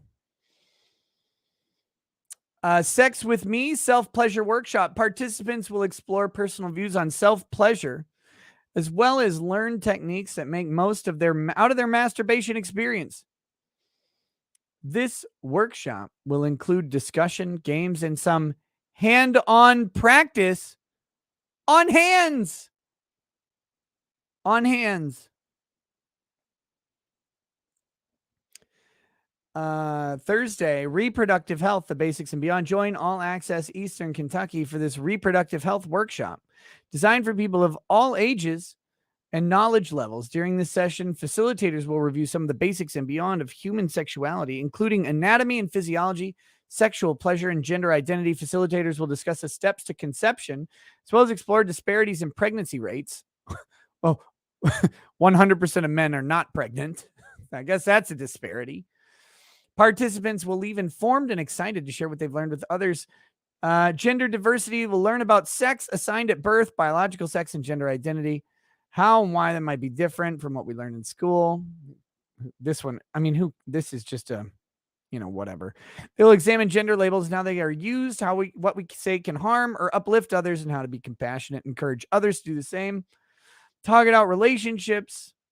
Friendships and romantic relationships can be applied to family relationships as well. Work together to define intimacy and examine behaviors they find important. And let's talk about sex. Good communication is important for good relationships, especially intimate ones. So why is it so hard to talk about sex? We'll explore that and develop skills for honest, respectful communication, blah, blah, blah. Then we have over-sexualization and policing of blackness. That doesn't even have a description. You don't need one for that. Black people don't get a description in this camp, apparently. Still is Eastern Kentucky. Sexy trans sex ed. Well, that's got to be the shortest class ever, right? Sex ed for trans folks focus on language affirmation as well as creating spaces for gender exploration and euphoria through sex. Pre-sex discussion language. All my kids are going to be priests from now on. I don't want my poor children to have to navigate this world of. They're just going straight. You can go be a priest. Be a monk in a monastery away from everybody. Self-managed abortion info share using the World Health Organization's listed protocols and SASS's self-managed abortion safe and supported info guide. Provide information about self-managed abortion to reduce self-managed abortion stigma. Wait, I thought the whole point of Planned Parenthood was that self-managed abortions didn't need to exist, that they're dangerous. Reduce any negative health impact associated with unsafe abortion methods, and to ensure that self-managed abortions are medically and legally as safe as possible. So, greater access to coat hangers, is that what that is? Pelvic floor health is for everybody. Pelvic floor, where is it? What is it? Why should I care? Explore and discuss sometimes mysterious body part. What an important part it can play in the journey towards pleasure and overall health. Pee, poop, and pleasure. Pelvic health physical therapist to discuss the role of your pelvic floor. Sex on drugs, eugenics in Appalachia, contraceptive methods, navigating sex, pleasure, and liberation as a differently abled person. Well, don't you just have to put a hole in the bottom of your wheelchair and run over some unsuspecting sap or whatever? Okay, let's see what else Chris has to say. Oh, no. No, no, no. No, no, no, no, no, no. No, no, no.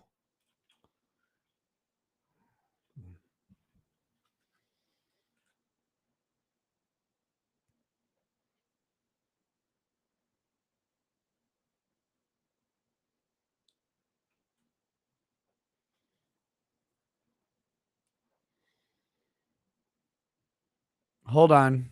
I gotta reshare this with audio.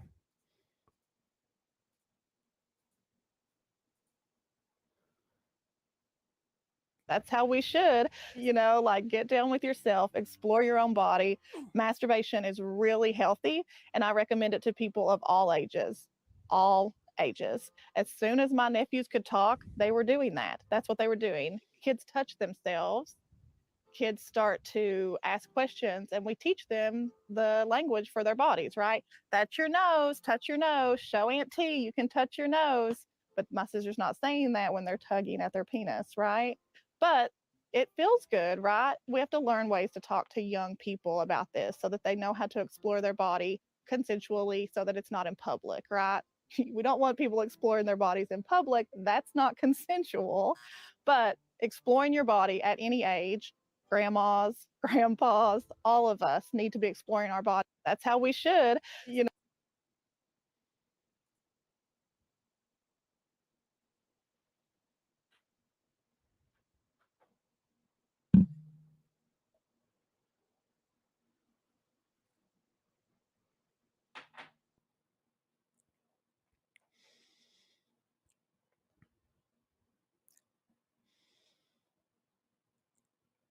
The Emperor's Purge cannot come fast enough.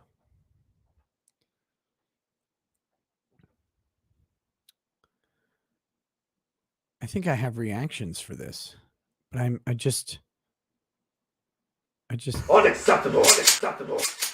Yeah. Yep. Also, That's a huge bitch. Huge bitch. but I was too broken by what just fucking happened. I wasn't even ready. Talos Saphirian says, kind of wishing that the asteroid won the last election now. That's it. I'm going to go live in the hills and cut off contact with everyone. Seems to be the only solution out of this hell. They live in the hills. They're from the fucking hills. You can't escape them.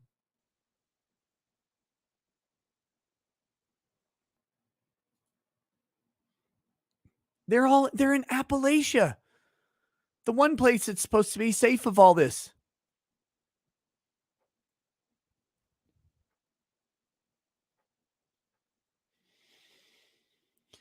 Spatula over on Rumble says, remember, folks, Jack Murphy thinks these are libertarians.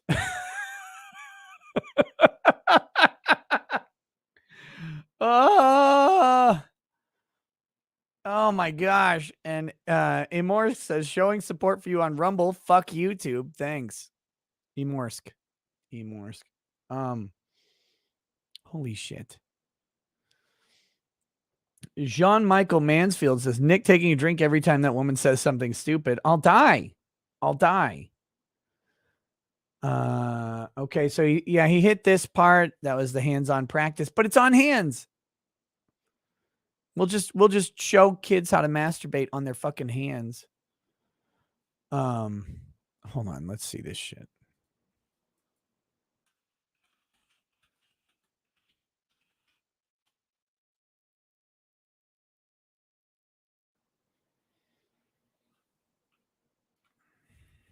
Here you go.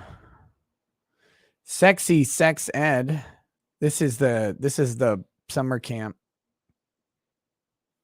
thing. It's a workshop series that compels teenagers and people of all ages to openly discuss personal and political consent, sexual safety, and anatomy using visual and performance art. So they're we'll mail you condoms, no questions asked. What we do, popular ed workshops. These are teenagers. Here, have a dildo with a little vibrating clit thing. Have a IUD, and here's a rocket ship. Elon Musk supports this. Obviously, that's a condom. That's a joke. Can you caption this? And this is what dries up immediately when other women are around. Wait, no, that's the opposite. These are my dead ovaries. I think that's the caption. Here they are with kids. I don't know.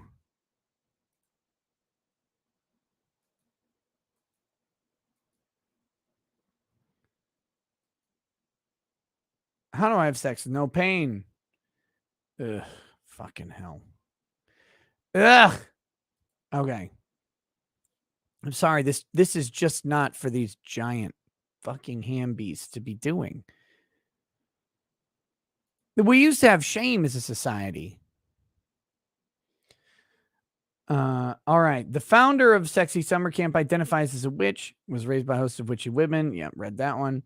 Leaders of Sexy Summer Camp are now attempting to scrub their information from the internet. Not sure which.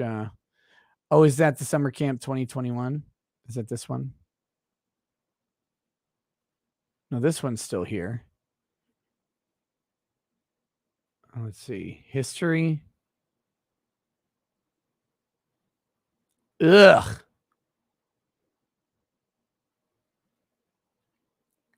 Anyway, press.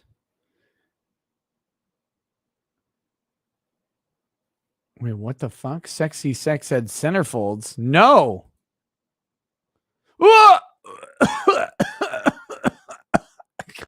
Fucking hell. No.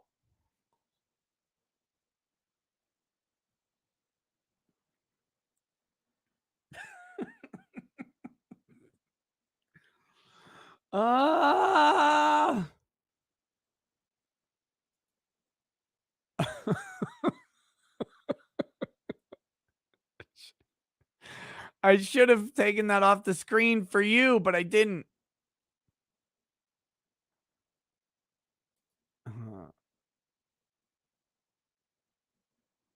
Oh, I'm gonna make you look at this. I'm gonna make you look at this shit. You fuck you, chat. You have to look at this. This is the worst drawing I've seen in my entire life. This is objectively the most foul and offensive shit I've ever seen. Fuck you. Take this. I want you to look at and think about this picture because of all of your sins, chat. You did this. You did this because every time Jesus thinks of you, he cries. Look at it. Look at it. It's got tits going to opposite hemispheres and a mustache. It's got a mustache. It's some hideous display of scissoring going on. This is the foulest shit I have ever seen. Ever. Ugh. God. No. No. No. Be punished. Be punished, chat.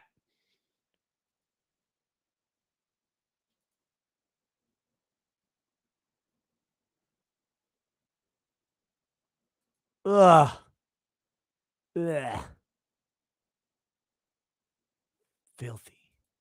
Disgusting. The hell is this shit? Ugh.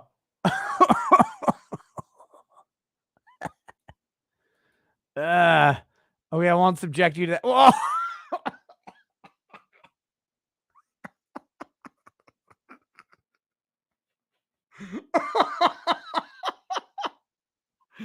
No. Why?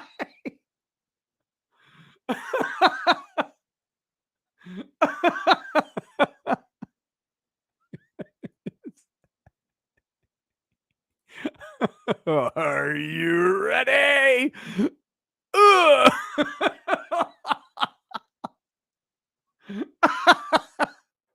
It's the subtlety. It's the subtlety of this nasty coming out below the arms. Why?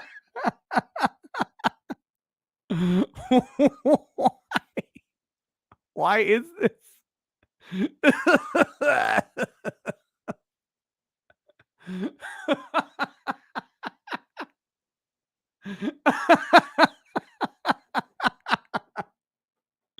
You did this to yourselves. Okay.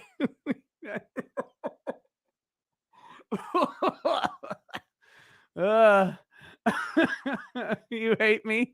Not enough. You don't hate me enough. I'll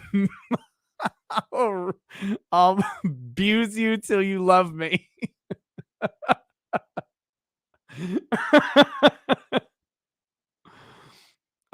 Snuggle Struggle. It says workshop on blackness TM taught by 4 white passing women, and these ladies cannot even perceive the irony here. In division, we fail. It's time to make a nonprofit to teach 3rd and 4th graders firearm etiquette and safety. God. I can't. I'm still just. You know that feeling? Like when you're on a plane. I don't know if you get motion sickness, you know this feeling. Like when you're on a plane, it's like a really bad landing. The plane's going all over the place, and do these quick dips and back up, and quick dips and back up, and you're like, it's going on right now, right here. everything about me. Like, you guys don't understand. Like, you think I casually hate fat people. No. I'm in recovery. I was an actual fattest for most of my life. Like, actually hating fat people. This is me trying to do better with myself and accept people for who they are. You think I'm just some normie casual? Like, oh, you made a fat joke. No. You don't understand. Legitimate hatred. Distrust of these people. Why do they eat all the food? All of it. I'm working to be better. Oh. Okay. Ugh. My nose could lose a few calories. It's a lot of bone. And it's got big bones. Okay. All right, we got to get on this next subject. All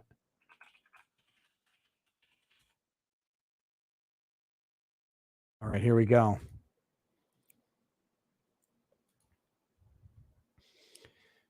Here, perfect. Let's see what we have here. How long are you guys here for tonight? You guys going to be around a while? You going to watch for a while? Because we could explore some subjects here. Real quick, Jonathan Duger says, don't forget, there are parents that send their kids to whatever this is. Bingo. That's the problem. That's the problem right there. Along with the problem of the whatchamacallit, of the people who make it or the people who buy it.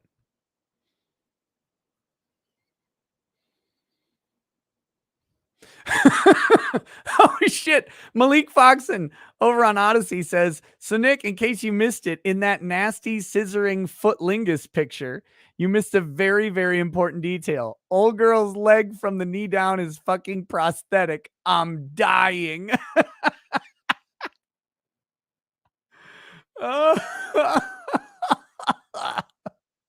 No. Ken, what did you do?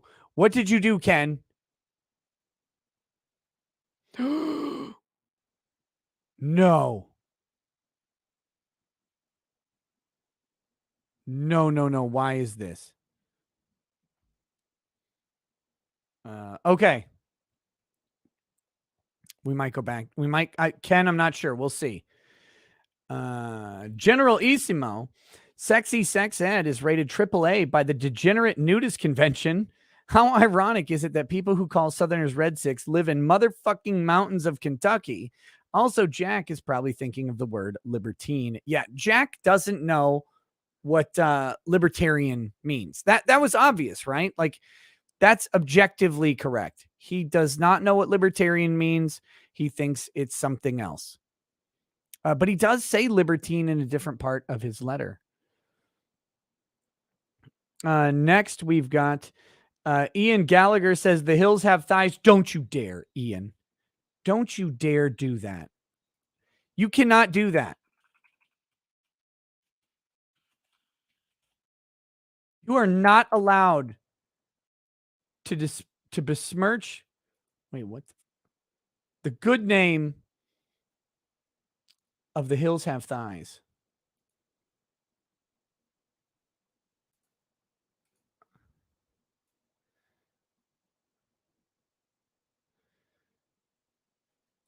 You can't do this. No, I refuse to allow it. I refuse to allow it. Here we go. Ian Gallagher, the hills have thighs.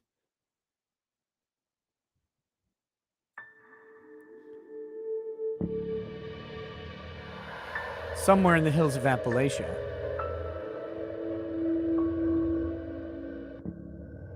Live a people with one thing in common. Their thighs. What is this shit? No! Oh, God! Kill it with fire immediately. It's the wrong one.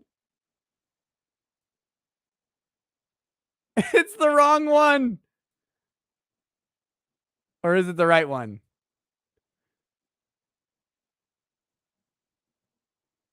Is this actually the right one? I don't know. Oh, shit. Hold on. Fuck. This is different.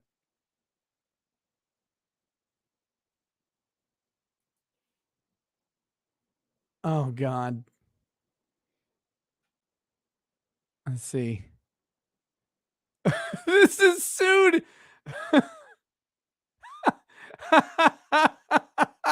This is okay. This is what I was thinking of. This is funny. This is funny. TMZ. The Hills Have Eyes and a little Hills Have Thighs and a little porn. Exclusive. The Hills Have Thighs and Appalachian comedy. This is what we just watched. The beginning of the trailer. Okay. But I thought I was showing you something else. If you tuned into Cinemax or the movie channel at 1:30 a.m. to watch a movie called The Hills Have Thighs, you'd expect to see softcore porn, right? Not the guy who's suing.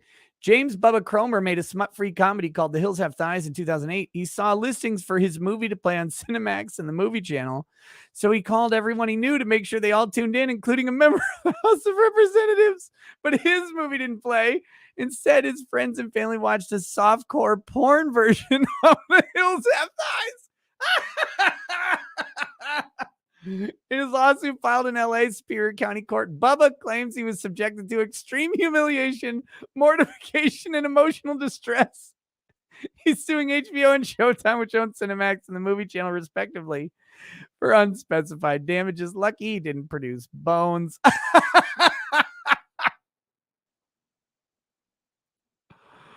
Oh, I was here I was. I was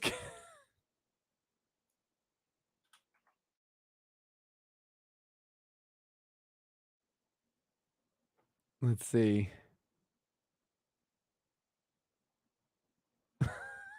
This is the actual one.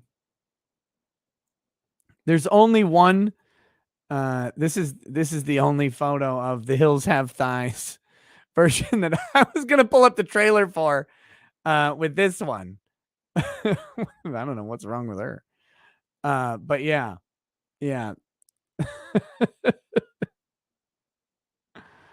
which was obviously, and always should have been a softcore pornography movie. I did not even know that The Hills Had Thighs was. Oh, here we go. Let's see. Are there any other? Is there any other art that we can pull up from this? I doubt it. Wait, is this it?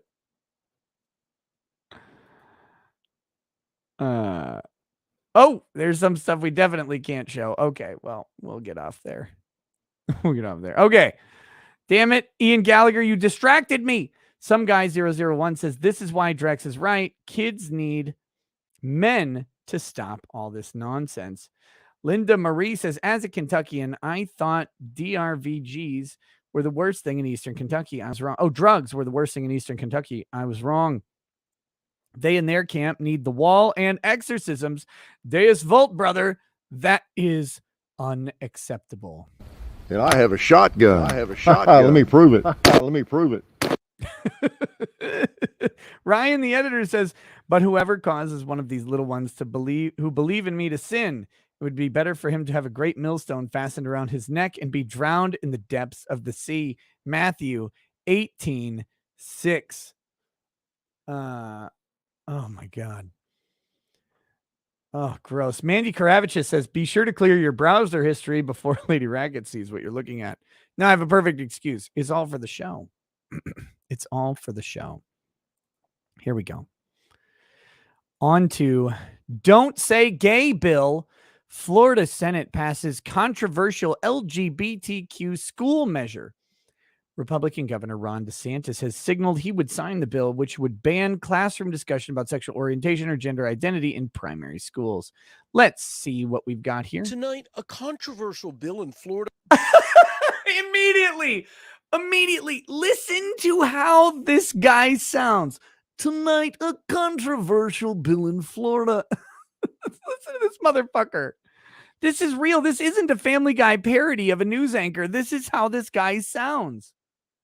Tonight, a controversial bill in Florida, which opponents call the Don't Say Gay bill because it forbids instruction on sexual identity and sexual orientation for younger students, sits on the governor's desk awaiting his signature to become law.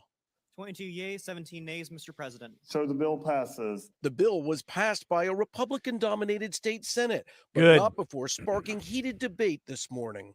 This bill says parents. Local parents, local communities get to decide what you can talk about in school, and people get to fight about it. That's the whole thing with critical race theory. Look, if some crazy wacko school board wants to run critical race theory, do it, like Loudoun County or whatever. However, the parents get to go and tell them yes or no. The thing with some of these school boards is that when the subject comes up of what they're trying to shove into our kids, and the parents come up and say, no, we don't want this, the parents get arrested. That's the problem with what's going on. There's no problem with the parents going into Loudoun County School Board and saying, hey, this is fucked. I don't want to do. No, you can't teach this to my kids. The problem is when the parents get arrested. And the person who goes and advocates for critical race theory in schools shouldn't be arrested either. And if you don't like what your school is teaching, either take over the school board or leave. That's how it's supposed to be. But this bullshit that the schools get to just do whatever they want and the parents have no say is garbage. Sorry, here we go. Parents, your right to raise your children does not end when they walk into a classroom. And to those who think you can legislate gay people away, I'm sorry. You cannot. The bill entitled Ask Iran. Parental Rights in Education was introduced by Republican State Representative Joe Harding. It says in part, classroom instruction by school personnel or third parties on sexual orientation or gender identity may not occur in kindergarten through grade 3. Parents would be able to sue the district if a Good. You know who should not be teaching children about gender identity or sexual orientation? Public school teachers, ever. I don't care if these kids are 30 because they failed every single year and they're still in 3rd grade. Fuck off. No, public school teachers have no business teaching children all the way through 18 about sexual identity and orientation. They don't. I'm sorry. Kids are retarded and they don't know their own identities. Let's ignore the political aspect of gender identity and all that stuff. Kids struggle with identity.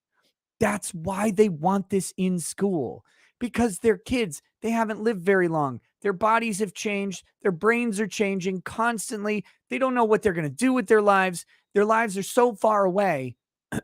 And we're trying to inject people to teach them, oh, actually, no, Billy, your name is actually supposed to be Tammy, and you're actually a girl because you felt weird about one thing one time. No, fuck off. Fuck off. These are kids. They're searching for identity. They're vulnerable to this, and they know it. They know they are. And that's why this shit is coming up in elementary schools, in junior highs, in high schools. It's because that's when kids don't know who they are. And so to take people in a position of trust and to have them teach kids that there's something else, that they must be, because they have confusion. Look, every kid goes through this weird point of trying to figure out identity. It's called junior high and puberty. They don't know what they're doing. Everything, their whole world is shifting. Girls are sprouting out. Guys are sprouting up. People are doing weird things. Like, they look different. They go home for a summer and they come back and suddenly that one girl's hot. They don't know why. Like, what the hell's going on here? Or suddenly their one friend isn't hot and they don't know why. And then some weirdo public school teacher comes in and is like, well, actually, that means you're gay. It does? Since when? Fuck these people. Oh, here we go. School violates the law. Opponents worry that it could have a chilling effect This guy's voice needs an identity check. on discussion of those topics in any grade. Republican Governor Ron DeSantis left no questions as to whether he will be signing the bill into law. It's not a chilling effect. It's a ban. It's a prohibition on the state doing it. The state is prohibited from saying things that the state residents don't want the state to say to their children. That's not a chilling effect. A chilling effect is when the First Amendment rights of someone are chilled and they're unable to speak freely about something. But when you're in an official capacity of the state, as an agent of the state, you do not have First Amendment rights in your official capacity. You don't. You have First Amendment rights outside of your official capacity. And in fact, some of the strongest job protection ever. If some teacher wants to come out off time and say that, everybody's gay or whatever, and they believe that everybody should be homosexual, go for it. You have that First Amendment right all day, not in the classroom. Not on the street as a police officer, not speaking to the media as an ambassador for the DMV.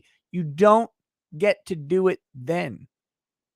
And that's what happened with that one lady, right? Who was refusing to sign the gay marriage certificates. She couldn't do that. That was her official capacity. She could not do that. She didn't have a First Amendment right in that. And that's long-standing jurisprudence. I think it's inappropriate to be injecting those matters like a transgenderism into a kindergarten classroom. But critics are not letting this go quietly. They have staged school walkouts and protests, saying the bill would erase decades of progress. Denise Safrine is gay and has been a teacher for 34 years. In her kindergarten class, she has these books, no matter what the law. These books will remain in my classroom as long as I am a teacher in this district. Even with a law like this? Even with a law like this. Could it cost you your job? I don't think so. And if it does?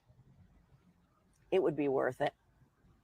If Florida's governor signs this bill into law as is expected, it will take effect in July. And while there has been extensive I don't know if the books violate the law.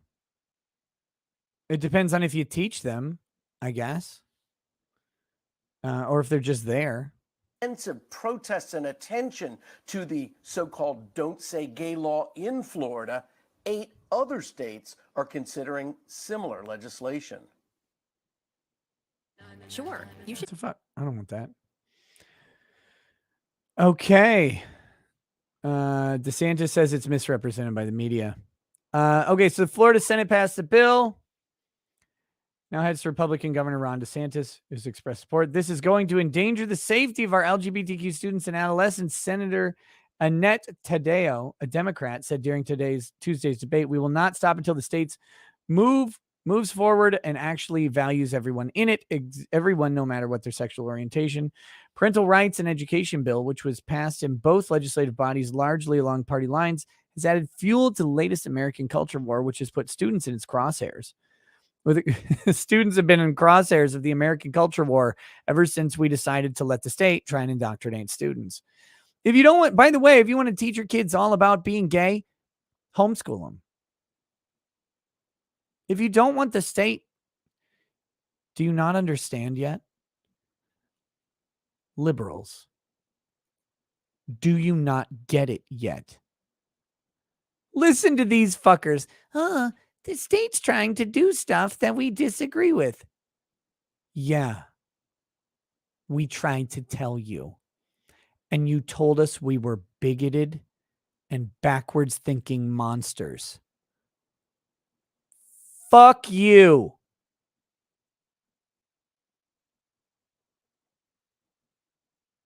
We've been telling you, homeschools, school choice. You think they only apply to Republicans or conservatives? Are you that fucking dense? Are you that stupid? We've been telling you.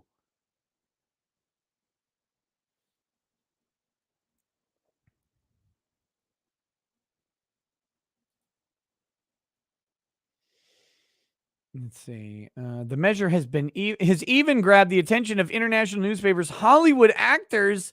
No, not the Hollywood actors. Oh, Kerry Washington. Renowned political scholar Kerry Washington. We know that she's a renowned political scholar because she was the fixer in that show Scandal. Very, very in on politics. Horrified by what is happening in Florida. Children deserve to be who they want to be their true selves. If there ever was time to register to vote, it is now. Wait, there wasn't a time to register to vote before? Fucking hell. And the White House.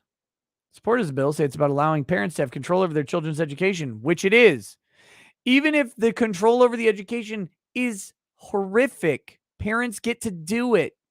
That's the point. That's the system we built. That's how it's supposed to be. While opponents say it unfairly targets the LGBT community, bill says parents, your right to raise your children does not end when they walk into a classroom. The bill recognizes that parents are not the enemy. Republican Senator Danny Burgess said ahead of the 22-17 vote on Tuesday, the bill simply says there should be an age limit on certain discussions. It's not a new concept, nor is it radical. The measure bans classroom instruction by school personnel or third parties on sexual orientation or gender identity in kindergarten through third grade. It also prohibits such teaching in a manner that is not age appropriate or developmentally appropriate for students, which critics say could be interpreted to extend to all grade levels. Parents can sue school districts for alleged violations. In a tearful address to the Senate on Monday, Democrat Chevron Jones, the first openly gay Florida state senator, urged his colleagues to narrow the bill's language to say instruction should not be intended to change a student's sexual orientation or gender identity. As you open up your hearts just a tad bit, he said, noting the name calling and shunning he had faced as a gay man, please do no harm. Jones's proposed amendment failed. Last week, students across Florida staged school walkouts in protest against the bill, which they decried the state's latest measure to limit the rights of LGBTQ students. Well, good. Students can walk out. The one thing you'll learn very quickly is that all students of all ages are idiots. That's why they're in school. Hey, if you were so smart, you wouldn't be in fucking school getting taught by the state anymore, you dummies.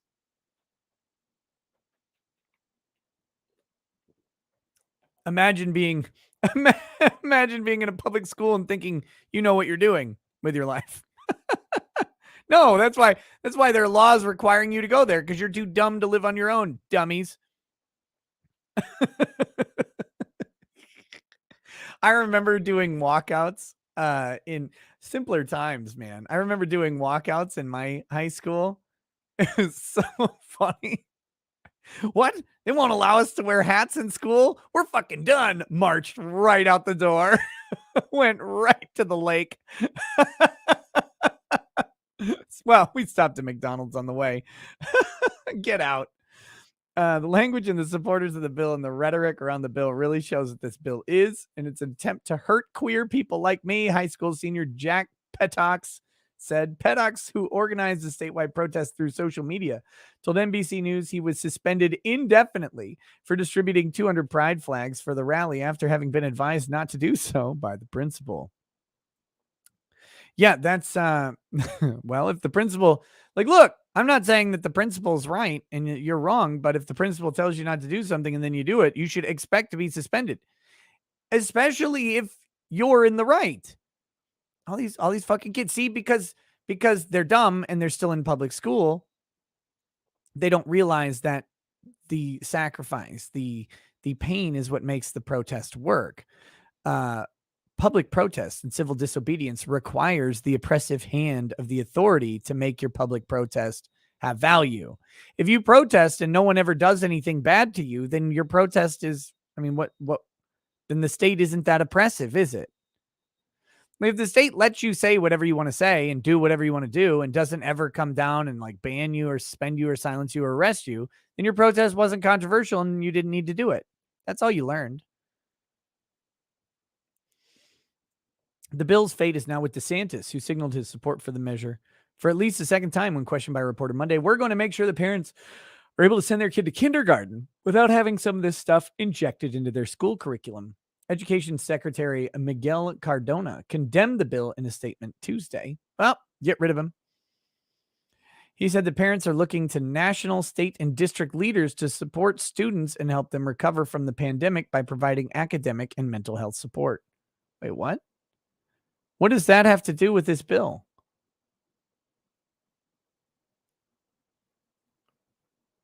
How does it, what does that have to do with anything?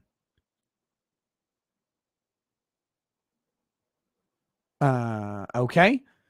Instead, leaders in Florida are prioritizing hateful bills that hurt some of the students most in need. How does this bill hurt anybody? I'm not clear about that. The Department of Education has made clear that all schools receiving federal funding must follow federal civil rights law, including Title IX's protections against discrimination based on sexual orientation, which Title IX, I don't think actually had until the Supreme Court decided it did, but maybe I might be thinking of Title VII.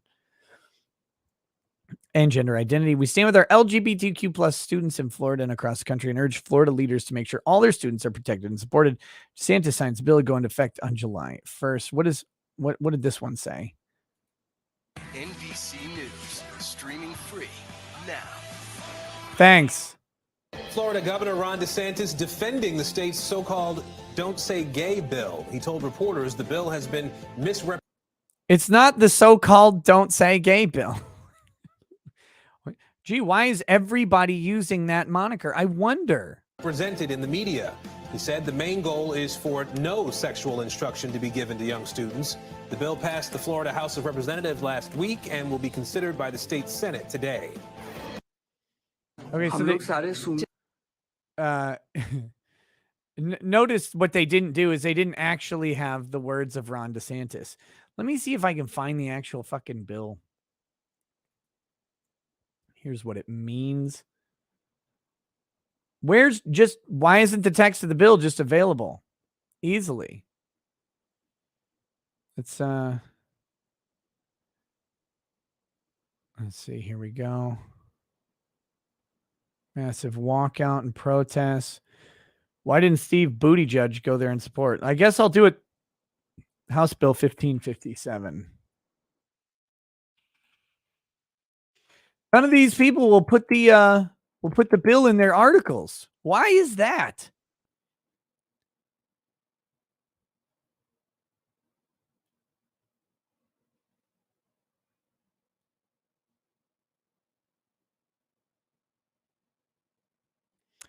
It's taking a very long time to load.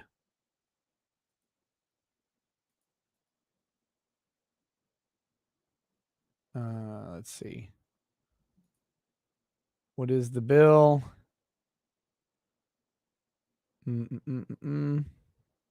Does someone have? Let's see. A Republican amendment proposed requiring schools to disclose whether a child is LGBTQ plus to their parents within 6 weeks of learning that they are not straight, but it was withdrawn before the bill reached the House. So that's not a thing. Where is text? Oh, do we have it? We have the text. We have the text. Bill text. This is the most recent version. Here's a PDF. How many pages? 7 pages. Let's take a peek at this. Ba-da-bum. An act relating to parental rights in education, requiring school boards to adopt procedures that comport with certain provisions of the law, blah, blah, blah, notifying a student's parent of specified information, requiring such procedures to reinforce fundamental right of parents to make decisions regarding the upbringing and control of their children in a specified manner, prohibiting the procedures from prohibiting a parent from accessing certain records, providing construction, prohibiting a school district from adopting procedures. Blah, blah, blah, blah, blah. Let's see what the actual, this is all just fucking preamble. Here we go. Powers and duties of school board.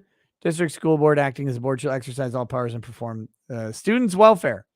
accordance with the rights of parents enumerated in sections 1002.20 and 1014.04, adopt procedures for notifying a student's parent if there is a change in the student's services or monitoring related to the student's mental, emotional, or physical health or well-being, and the school's ability to provide a safe and supportive learning environment for the student. The procedures must reinforce the fundamental right of parents to make decisions regarding the upbringing and control of their children by requiring school district personnel to encourage a student to discuss issues relating to his or her well-being with his or her parent, or to facilitate discussion of the issue with the parent. Procedures may not prohibit parents from accessing any of their students' education, health records created, maintained, or used by the school district.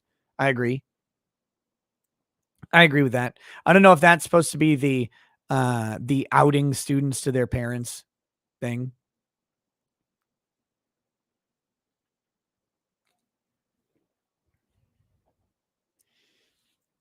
Two, a school district may not adopt procedures or student support forms that prohibit school district personnel from notifying a parent about his or her student's mental, emotional, or physical health or well-being, or a change in related services or monitoring, or that encourage or have the effect of encouraging to withhold from a parent such information. School district personnel may not discourage or prohibit parental notification of an involvement in critical decisions affecting a student's mental, emotional, or physical health. So I guess what they're saying is that, well, if a kid goes in and says, I'm having gay thoughts, and that's noted in a kid's file, the parent should have access to the file. I think that's the idea. Let's see. This subparagraph does not prohibit a school district from adopting procedures that permit school personnel to withhold such information from a parent if a reasonably prudent person would believe that disclosure would result in abuse, abandonment, or neglect, as those terms are defined. Okay, so if they have any reason to believe there would be abuse, abandonment, or neglect, and that abuse is reasonable and prudent, then they can withhold the info. Classroom instruction by school personnel or third parties in sexual orientation or gender identity may not occur kindergarten through grade 3 or in a manner that is not age appropriate or developmentally appropriate for students in accordance with state standards. Okay. I agree with this. This is fine. Student support services, training, developed or provided by a school district to school district personnel must adhere to student service guidelines, standards, and frameworks established by the Department of Education. At the beginning of the school year, each school district shall notify parents of each healthcare service offered at their student school and the option to withhold consent or decline any specific service. Okay. Parental consent to a healthcare service does not waive the parent's right to have his or her students' educational or health records or to be notified. Okay, fine. Before administering a student well-being questionnaire or health screening form to a student in kindergarten through grade 3, school district must provide the questionnaire or health screening form to the parent and obtain the permission of the parent. I agree with that. That's fine. Each school district shall adopt procedures for a parent to notify the principal of his or her designee regarding concerns under this paragraph at his or her student's school, and the process for resolving those concerns within 7 calendar days after notifying the parent. At a minimum, they must require that within 30 days after notification by the parent that the concern remains unresolved, the school district must either resolve the concern or provide a statement of the reasons for not resolving the concern. If a concern is not resolved by the district, the parent may request a commissioner of education to appoint a special magistrate. Okay, blah, blah, blah, blah, blah. Bring an action against the school district to obtain declaratory judgment that the school is wrong. Each school district shall adopt policies to notify parents of the procedures required under this paragraph. Okay. What's wrong with this bill?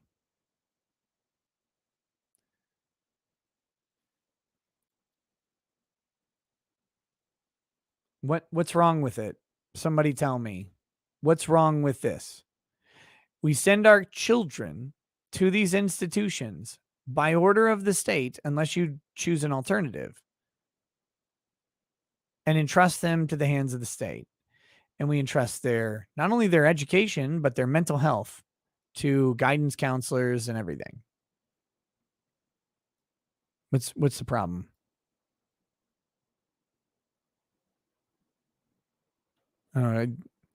Ken has an issue. Well, I'm sorry that you have an issue. I don't see it. He says, pay attention to the wording.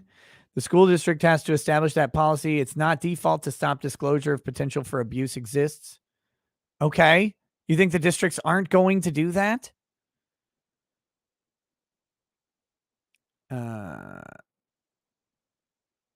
Let's see. The wording is about stopping the school from keeping any mental health/health info from the parent, which a child disclosing being LGBT would fall under. There was an amendment. No, the amendment was withdrawn, Ken.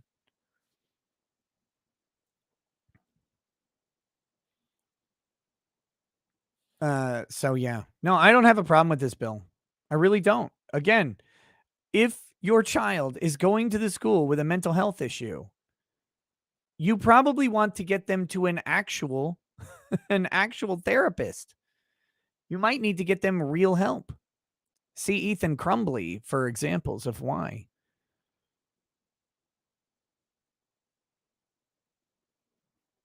Jennifer Genter, I agree. Sexuality has no place in well, it's K through, you're saying preschool, but the state isn't in control of preschool typically. So in the pre-K education is usually private.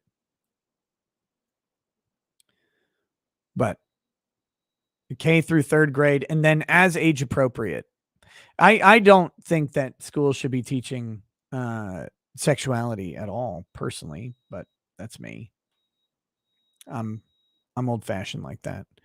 Okay, so that's the don't say gay thing, and we've covered the sex positive kids camp, which is gross. MacGyver Man 87 says the hills are thighs. Diabetes took their eyes. Bobby McBobface says, I'm gay and I don't think discussion about gender or sexuality doesn't belong in the classroom. If you have questions about your sexuality. Oh, okay. I think if you have questions about your sexuality, ask your parents, not the teacher who's probably redacted half the class. Yeah, exactly. I don't want, by the way, I don't want teachers talking about heterosexuality either. I don't think that that's got a place in K through 3 education. I really don't think it has much of a place in K through 12 education. I don't want these people teaching my children anything about their bodies or sexuality at all. Yeah.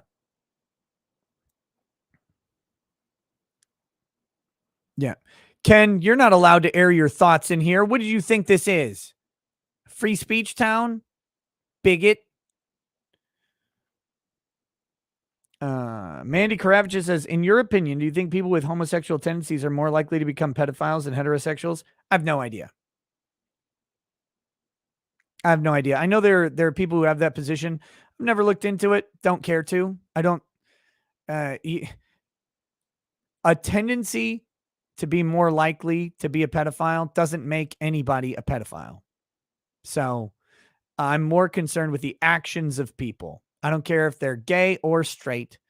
I don't care if they're trans or not. Don't touch kids. I'm not worried, like tendencies and proclivities. That's for somebody else to worry about. For my concern, you touch a kid, you need to suffer the consequence. That's it. The amount of damage that they do to children is off the fucking charts. And that's my concern. Don't touch kids.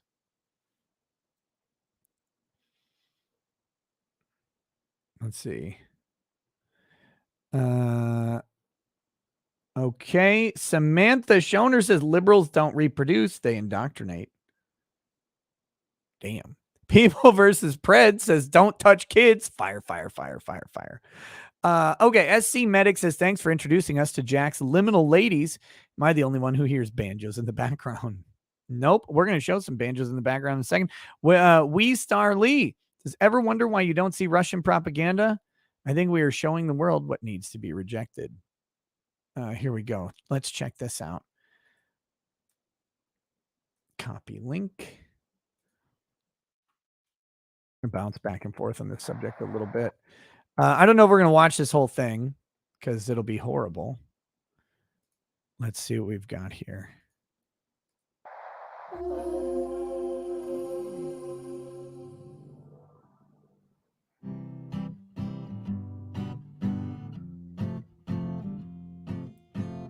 I'm Tonya Turner with the Trillbillies, and I teach sex education. Oh, this is the video that they pulled that clip from. Here's the full video. Thank you, Ken, for pulling this up. I don't know if I want to watch this. Rural Appalachia, and I want to dispel some myths that I've been hearing. Oh, both okay, in my some sex myths. ed classes and from you guys out on the website. So, number one, I hear a lot about virginity and people clinging to this some kind of definition of virginity because they've been taught a lot of abstinence only, especially where I live and maybe where you live too. Teach kids abstinence only. Abstinence 100% effective in preventing STDs. 100% effective in preventing pregnancy. But the data shows that abstinence only education isn't working. The data does not show that, by the way. The data does not show abstinence only education isn't working. Here's what you're supposed to find. Like, here's the question. How do you define not working? Are you defining that as abstinence only education doesn't stop 100% of children from having sex? Is that the definition? Because by that measure, of course not. And do we define safe sex education working as, well, kids are having sex, but they're using protection? I don't define that as working. It hasn't worked. It's probably the sex education that my mama had, and she had 6 kids. So most of them were unplanned. Your mom being a hoe doesn't change shit. So here in Appalachia, we have a much higher unplanned pregnancy rate than the national average. Well over half of all pregnancies here are unplanned. One of the reasons that unplanned pregnancies are so difficult here, I am a good 4 hours from our state's one and only abortion clinic. That one too many means I have to take multiple days off. I have to get a hotel room. I have to find a ride. It is really debilitating. It's just so fucking inconvenient to run out and kill my baby. Like, I'm fucking done with this. Fuck off. No, thank you. No, thank you. Jeez. If you didn't, if you had something, abstinence only education and actually listened, you just wouldn't be getting railed out, I guess, by random dudes having all sorts of pregnancies. Okay, hold on.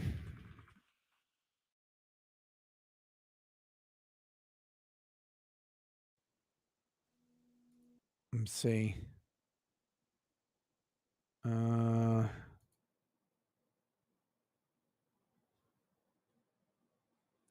Wait a minute. I thought just some guy had a take on this law, but apparently he doesn't. Is it up on his YouTube channel or something? Or, I mean, up on his Twitter? Something like that? Okay, well, it's not on his YouTube. I was going to take a peek at it, but...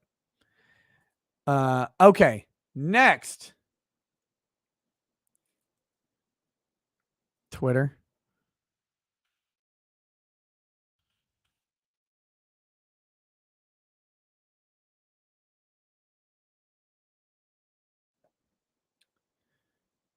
Okay, it's from a couple days ago. Here, I'll take a... Fuck off. Let's see if I can find this real quick.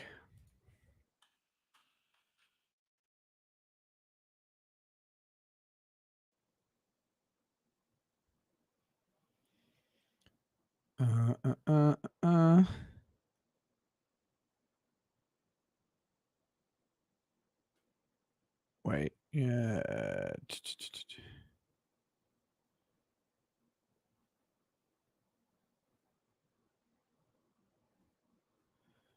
Here we go. Man, he's talking about a lot of this. Here we go.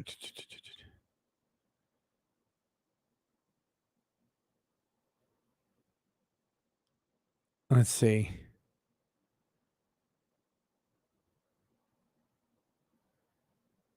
Okay, so he's been going after a lot of, going on this a lot. Let's take a peek at some of this stuff. I'm trying to go back to his beginning about this. Republicans pass bigoted legislation. In other news, water is wet. So there you go. That's the framing from February 27th from just some guy. Let's see. So we go here. This is the massive walkout to the heinous GOP Don't Say Gay bill. Kirby Wilson, after nearly 4 hours of discussion, the parental rights bill that critics call Florida's Don't Say Gay bill, Senator Tina Polsky had this exchange with the bill's sponsor. The Don't Say Gay bill isn't anti-gay. It's about parental rights. The right-wing dipshit who sponsored the bill, it's totally anti-gay. It's about keeping gay kids in the closet. Where's that? Well, okay, so Dennis Baxter. Let's see if that's what this says. That's what this said. Why is gender identity and sexual orientation specifically prohibited when there are many other very difficult, mature subjects that are not exempted in this bill? This is the well, you didn't do everything at once attack, right? Well, you didn't ban discussion about this, and this. So why would you not talk about this? Well, why would you say genocide isn't okay if you're not out here also currently saying that rape isn't okay, that animal abuse isn't okay? Stop it. Stop this shit. It's an endless list of things that you could list as far as challenges to young people. We are in a trending posture right now. I mean, my son's a psychiatrist, and I said, why is everybody now all about coming out when you're in school? There really is a dynamic concern of how much this are genuine type of experiences and how many of them are just kids trying on different kinds of things they hear about and different kinds of identities and experimenting. That's what kids do, Maybe they're in this club or they're in that club or they're into this. And they're trying on all these different identities of life, trying to see where they fit. And I said, am I crazy or what? All of a sudden, we're having all these issues come up about this topic with their sexuality and gender. And I said, I don't understand why that's such a big wave right now. And he said, Dad, all the professionals don't agree. But in fact, it's a real trend of change. Just read an article this week. We're trying to all figure out why this is happening. Some of it is, I'm sure, cultural shift of what's accepted and that kind of thing. But I know some of it is just confusion that kids go. Particularly when you get to middle school and high school, there's a lot of white water. You don't get it right. You just get them through it. It's a maturation of them growing and things are happening for them. So my question is simply, are we encouraging this or illuminating it by putting emphasis on it? Or are we helping something? And I think 75% of people that I see polled in the bill, they agree with me that there's something wrong with how we're emphasizing this and how all of a sudden, overnight, they're a celebrity when they felt like they were nobody. Yes. And so I don't know how those parts play, but I know parents are very concerned about the departure from the core belief systems and values. So I think they have a seat at the table, and I think telling them they don't have a seat at the table in this decision and this process with kids is a very big mistake. Democrat responses. So basically what I just heard you say, just to confirm, seems to be a big uptick in the number of children who are coming out as gay or experimenting, and therefore we need to not discuss it in the younger grades. Is this correct? Republican response was, those are the reminiscings of a father and a grandfather trying to figure out what makes kids tick.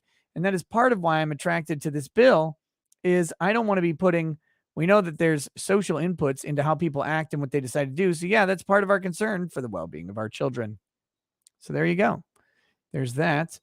Next, we've got, for Floridians who oppose this law, the next time a school uses materials mentioning heterosexuality, from parenting to Mr. and Mrs. Claus, file a complaint about it being in violation of law, because it is.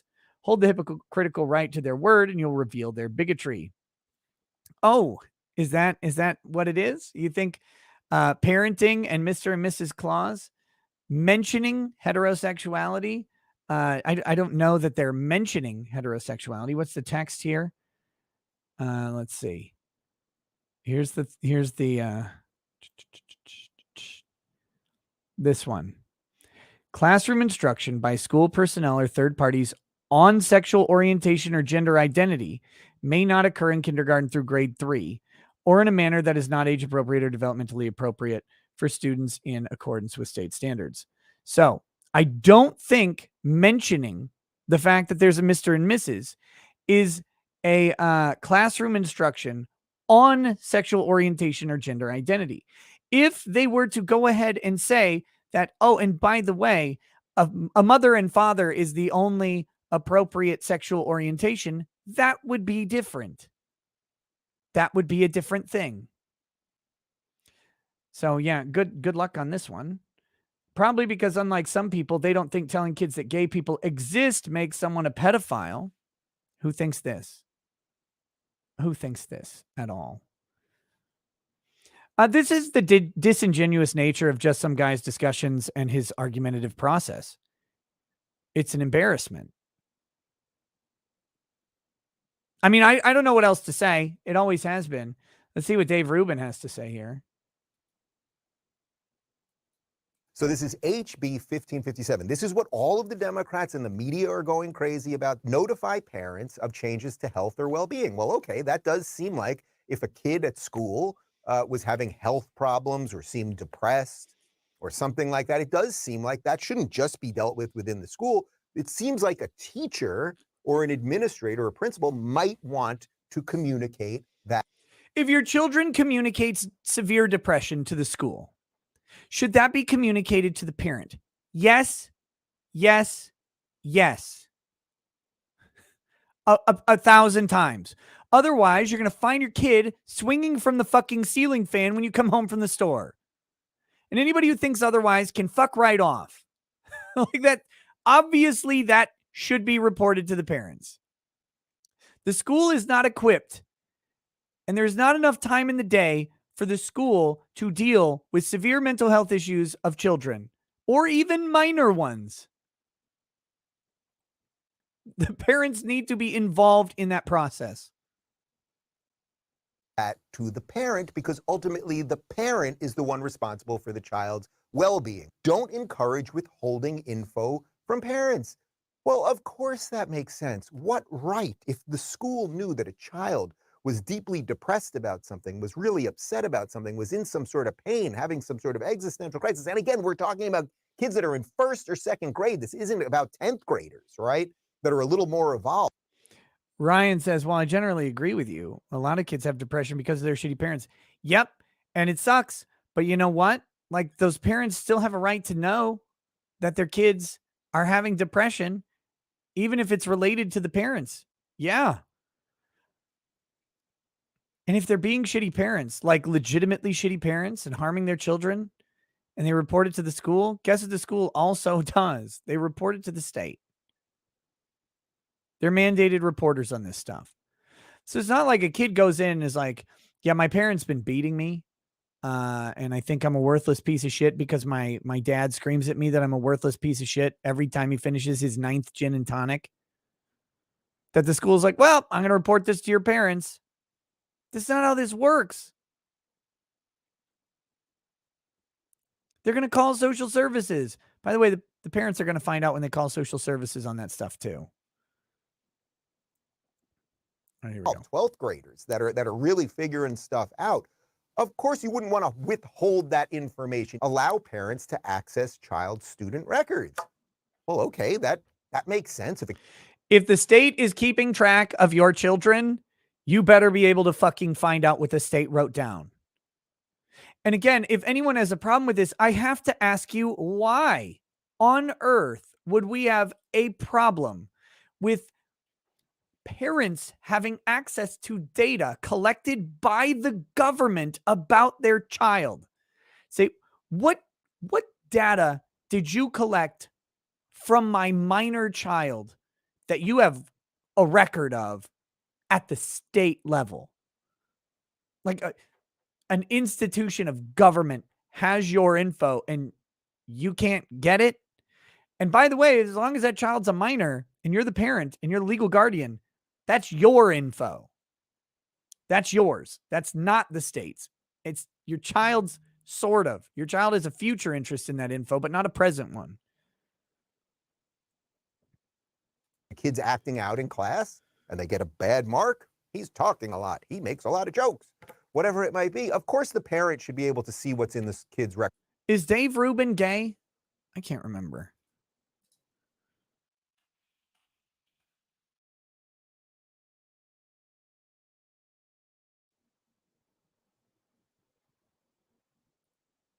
Yeah, Dave Rubin's a gay married man, right?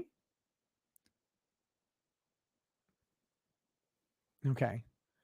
Records. Again, why is the good position here I literally Googled that we it, should yeah. hide things from parents? Let parents refuse school health care services. Of course, parents ultimately should decide what their children are injected with or what pills they take, et cetera, et cetera. We all know this. It's a think very that's reasonable I think that take. should be the default position of most people. Get parental permission for health screening. Yeah. If you go to the zoo, remember when you went to the zoo in school? Remember when you took the trip to Washington, D.C., and you went and you saw the White House and all that stuff? You'd have to have a parental document. It was a small piece of paper. It was usually about, yay long, and a parent would have to sign it just to say, okay, I know my kid's going somewhere. So I think related to health or related to what's going on in the school or whether the kid is depressed or in pain or whatever else it is, these are all obviously sane things. I see some people saying Dave Rubin is a fraud. I don't know if Dave Rubin's a fraud, but I'm pretty sure that I agreed with that video. So the rest of it, I don't know. Lying by omission is still lying, Dave, but on the plus side, you make a great journalist. Okay. But Dave broke down the law. Like he went through issue by issue about what's in there. I guess the only thing he didn't cover the don't talk about sexual orientation to K through third graders. Is that what he's mad about? But the bill is about more than K through third graders. So if you try and make it about that, that's still lying by omission. Stone Cold Steve Austin. Okay. Of course, the law doesn't. So the Don't Say Gay bill literally doesn't say gay. It prohibits teacher-initiated instruction about sexual intercourse, sexual orientation, or gender theory for kids under third grade. Most controversy here is, as usual, the result of direct and open lying. Of course, the law doesn't mention gay. That's just begging for an anti-discrimination lawsuit. This is how it goes. Well, everybody thinks of it as gay, though. Everybody thinks that it's gay. Also, the language of the bill was altered after the backlash. Here's the original. Okay, the prior bill doesn't matter. The prior bill doesn't matter. Also, what's the backlash? The other bill. We'll see. You'd think some people passing anti-indoctrination bills would be more concerned about countries that... here's the 2-cocaine fallacy. That indoctrinated kids to execute people for being gay until you realize none of them think killing gay people is a bad thing. Okay. You'd think people making up lies about a parents' rights bill would be more concerned with us buying oil from countries that execute people for being gay. Yes. This is, of course, the whole question, right? Like the U.S. government condemns a lot of Middle Eastern countries for their human rights practices, but we could be energy independent, and we could be, but we choose not to be. But see, just some guy like this is a false equivalence to what's going on with Christina Pushaw's tweet. Pushaw. It's a false equivalence because no one is saying we should take the information from the indoctrinating countries. No one's going, you know what? Let's look at the Iranian school system and let's borrow their approach. That's not what happened here. This guy's a fucking idiot. I honestly don't understand your disregard for this bill. Do you seriously feel comfortable with adults talking about sexual identity to 6-year-old? Let's rephrase your question. Do you feel comfortable with adults talking about straight people to 6-year-olds? Yeah, I don't imagine you'd take issue with that. Yes, I would. Absolutely. So why don't you ask the question you really want to ask, since your opinion of gay people is already obvious? Oh, wait, just some guy is gay, isn't he? Does this explain it? Is that it? I think that's...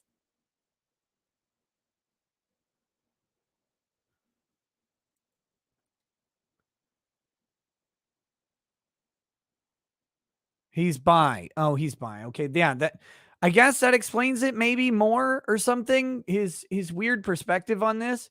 But no, I don't want anybody talking about any sexual orientation instruction to K through 3 kids. I don't want them talking to K through 12 kids. I don't want the schools to talk about it at all. Fuck the schools. Schools are bullshit. Let's see. Yeah, because state lawmakers have the power to act against other nations. Never trust someone upset that parents can keep child groomers from sexualizing them. Oh, so this is going back to this one. Yeah, because it's the citizens who have the power to act against other nations. Never trust someone who upset because you called them out for supporting oral barren child rapists who murder gay people. Who supports oral? Wait. Is he retarded? Like, is he actually retarded here? They were saying we should not listen to the countries that hate gay people. We should not buy oil. Christina Pashaw was saying we should not buy oil from the...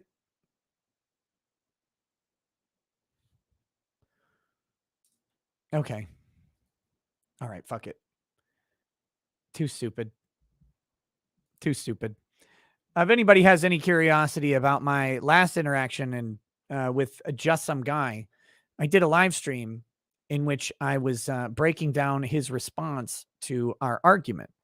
So we had an argument, and then people asked me to discuss what happened, and then he reacted to what I discussed, and so then I went through his argument piece by piece. And what you find out is that his arguments were so horrifically poorly constructed and misrepresentative that it's no wonder he missed the entire point of this discussion. He also doesn't understand why he was supporting communistic and socialistic tendencies and why he's a fucking communist. That being said, Netflix sues Texas prosecutor. This is going to be a short topic. To block child lewdness charges. Service charge for distributing French film Cuties. Company pushes against prosecutor. It says it's playing games. You know, that prosecutor from deep Texas is saying, "You think I'm playing with you? You think I'm playing games? Prepare to get your shit pushed in, Netflix." Netflix asked a federal judge to stop a Texas district attorney from prosecuting it on 4 child pornography charges over its distribution of the controversial French film Cuties. Netflix was indicted Wednesday in Tyler County, the day before the company planned to defend itself at a pretrial hearing in state court against an October 2020 lewdness charge tied to the same film. The streaming giant accused Tyler County District Attorney Lucas Babin of gamesmanship in dropping the earlier charge, which was filed under a state law that a different judge declared unconstitutional in an unrelated case, and swapped in 4 new charges filed under a stricter pornography statute. Without the court's intervention, Netflix will suffer irreparable harm by being forced to continue playing Babin's game in state court and defending itself against even more baseless charges. The company's attorney said in a civil complaint filed Thursday in federal court in Lufkin, Texas. A hearing on Netflix's request for a temporary restraining order and preliminary injunction against Babin and the criminal charges is set for Friday in Beaumont federal court. That's this Friday. It's coming up quick. Netflix's lawyers described Cuties as a coming-of-age tale and social commentary about the negative influence of social media and the hypersexualization of young girls. It's a commentary, and the way they commented on it was through the hypersexualization of young girls by focusing literally on their vaginal mounds while they were gyrating. That was the direction that they chose to go to talk about the sexual exploitation of children and the hypersexualization of them. So there's that. Let's see. The award-winning film had sparked considerable debate over its depiction of a dance troupe of preteen girls who exploit themselves by dressing and dancing suggestively to win competitions and attract older boys. They're exploiting themselves in the show, but the actresses were not exploiting themselves. The film was nominated for the Grand Jury Prize in World Cinema at the 2020 Sundance Film Festival. The case is Netflix Inc. versus Babin. We can take a peek at this real quick. Let's see. This will be a short.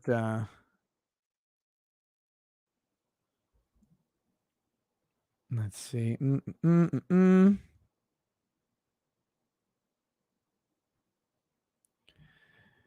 Where is it?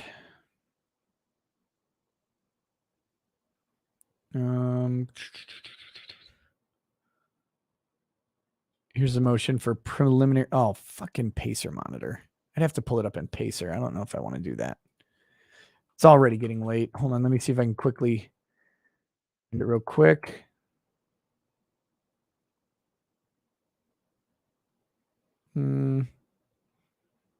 No, I'd have to pull it up. I don't know if I want to pull that up on Pacer right now. Founder of said film festival is a convicted pedo, by the way. Yes. Yes, he is. Okay. All right.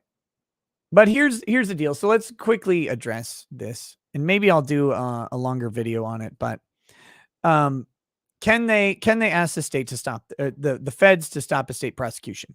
Kinda. So what they're asking the federal government to do effectively is to declare, and this is why the feds may not do it. They're asking them to declare that Cuties is protected First Amendment speech. And that therefore, as protected First Amendment speech, the Texas district attorney attempting to prosecute them under state law, would be a violation of their First Amendment rights. That's the basic gist of the legal theory, as far as I can discern. Maybe I will. This is bothering me.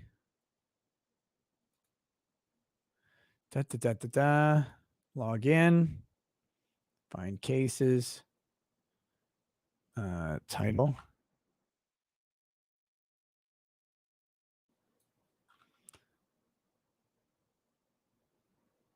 Search. Okay, let's try this. Search. 10 cents every time I fuck up this search. God, I hate this search function.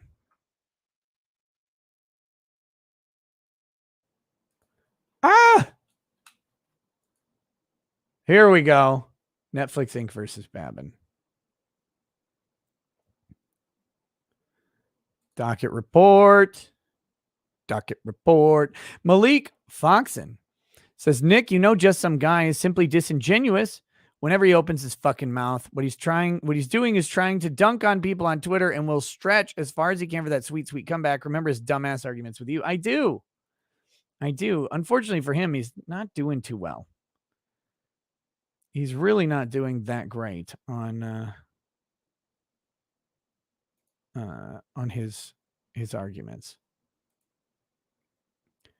Oh, fuck, this cost me $7. This document is costing me $7.10 because of how they filed it. Fuckers.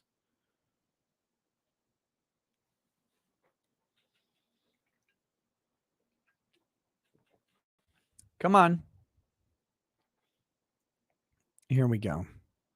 The things I do for the chat. Let's take a quick look at this. So a gallon of gas. That's right. Here we go. Netflix brings this complaint to enjoin Tyler County District Attorney Babin from abusing his office and infringing its constitutional rights. Continues to indict Netflix without probable cause for the promotion of the film Cuties, a coming-of-age tale and social commentary about negative influence of social media and the hypersexualization of young girls. As Babin is well aware, Cuties violates no laws. It contains nothing obscene. Many people would disagree with this. Obscenity does not automatically mean nudity. especially when it comes to monetized distribution of materials. This is something we talked about a while back with the people who were distributing the child rape stories, right? That guy was convicted and is serving his case is on appeal, I believe. But he was convicted for hosting a website in which people submitted child rape stories about how they want to rape children.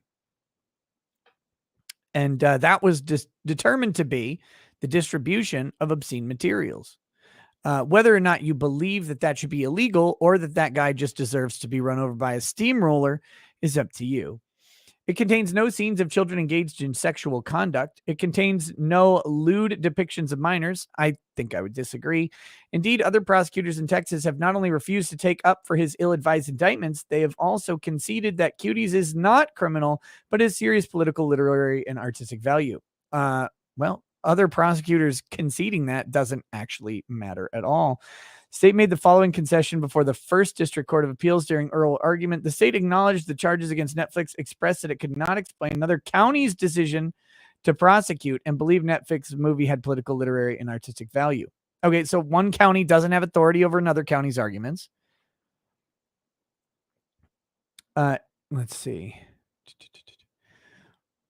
And they don't say serious. They just say that it has those. But this one prosecutor, notice they quoted serious political, literary, and artistic value, but down in the quote, it doesn't actually, in the quote, does not have serious political, literary, and artistic value. This is a legal standard. Serious political, literary, and artistic value has to be present to overcome obscenity. But it doesn't actually say serious down here. That's kind of funny. But this one prosecutor, out of all the prosecutors in America, has indicted Netflix. Well, I'm going to use this the next time I defend. Out of all the prosecutors in America, this one indicted my client and none of the others did. Therefore, not guilty. Not just once, but 5 times. Each indictment violates the United States Constitution, comes in retaliation against Netflix's exercising its First Amendment rights to free speech and to petition the government for redress. Enough is enough. Babin purports to have watched Cuties. He therefore knows the character and the content of the film. As Tyler County's lead criminal lawyer, Babin needs to go on the wall as well. Babin should therefore know that he has no legal or factual basis for any of his 5 indictments, as Babin has all but admitted that he brought his newly filed indictments in retaliation for Netflix's exercise of its statutory and constitutional right to challenge the original indictment through a pretrial writ of habeas corpus. Babin's conduct makes clear that there will be no end to Babin's abuse of his prosecutorial power without intervention by this court. Netflix thus files this complaint under 42 USC 1983, color of law, color of law, color of law. Uh-oh. Do I hear Melinda Scott? Color of law, color of law, color of law, color of law. Seeks a temporary restraining order and preliminary and permanent injunctive relief to end Babin's unlawful and unconstitutional campaign. They do not invoke this court's jurisdiction lightly. Netflix recognizes that federal courts do not often entertain suits to enjoin state criminal actions and acknowledges the extraordinary nature of this action, the remedies Netflix seeks. This is, however, an extraordinary case in Babin's singular and bad faith. You know what's crazy? If Netflix just went to trial and won, he wouldn't be able to bring the charges ever again. That if they just went to trial and won, he couldn't then modify them and bring them charges. That would double jeopardy would be invoked. Issue preclusion and claim preclusion would go ahead and attach, and there'd be no way for them to file another one. But because they keep dealing with this at the pretrial level, he can refile. That's not saying that they should do that. I think they're very concerned about what would happen with a rural Texas jury. I think that's the problem that they have.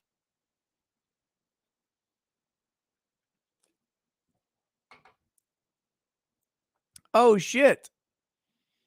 When we have Tyler County residents, I think there's like, how many people are in Tyler County, Texas? Tyler County, Texas. Its population is 19,798 people, according to the 2020 census. I think they're worried that all of them would decide that Netflix belongs on the fucking wall. That would be very funny to me. Okay, so statement of facts. Netflix promotes Cuties, a film with serious literary, artistic, and political value. Netflix is probably right under the law, by the way. Don't get me wrong. Like, Netflix is probably correct. Cuties, I've discussed this before. Whatever you think about Cuties, it probably does not violate obscenity laws more than it has artistic, literary, and political value or whatever. That's just the way we're very, very protective of artistic speech, very protective of it. And Cuties is, for whatever the quality of the art, it is an artistic work. So they probably win on the issue. However, they're not going to take it to court because they're worried about what a jury will do to them. Yeah, and imagine just playing the parts where the cameraman focuses on the children's pelvises. ask them, are they okay with this? The story of Amy, an 11-year-old Senegalese immigrant caught between cultures, her devoutly Muslim family, and the Cuties, a self-named dance group of Amy's peers who have their hearts set on trying out for and performing at a big dance competition in town.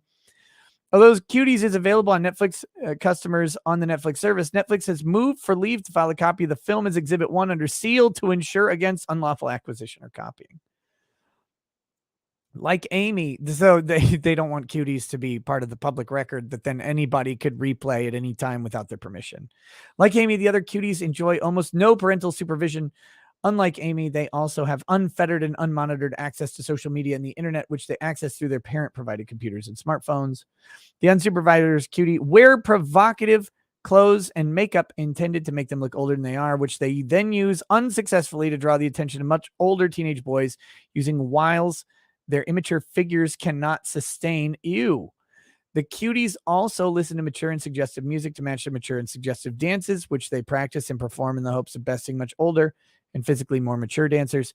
Uses a vast majority of its 91-minute runtime exploring and portraying various relationships, fraternal, maternal, paternal, and platonic, paternal or lack thereof. A dad would have stopped this shit immediately, while vividly revealing to viewers the dangers and consequences of leaving children unrestrained from and at the mercy of a highly sexualized and media-driven culture, which they are now immersed. Cuties shows further that the consequence of a child's unfettered consumption of sexualized media will likely lead to more than innocence lost, victimization, including self-victimization, shame, and the assimilation of degrading notions about sexuality may also follow. The dance scenes comprise roughly 7 minutes, just 7% of this 90-minute film. There are no sexually explicit scenes involving any minors or anyone else within Cuties. While there's one scene where a woman flashes her bare breast for a split second, the actress was 18 or older when the scene was filmed. Cuties' message to its viewers was timely. Although I think this actress was supposed to be representing someone who was under 18. I think 14. And that could pose a problem, but I don't remember. Cuties was first exhibited and won awards at Sundance in Utah. No indictments have ever resulted in Utah from that or any other showing. They've been streaming Cuties and its timely and important message to its subscribers. So then there's the indictments. So I just wanted to read through their description of Cuties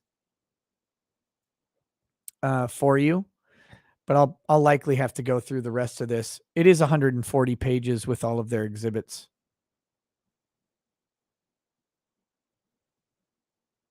What the fuck is this?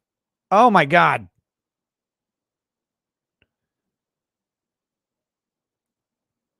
Note, Nolte, elite media defends Cuties while covering up most salacious content from readers. Like, why would anyone have a problem with this? I don't fucking know. Get on the wall.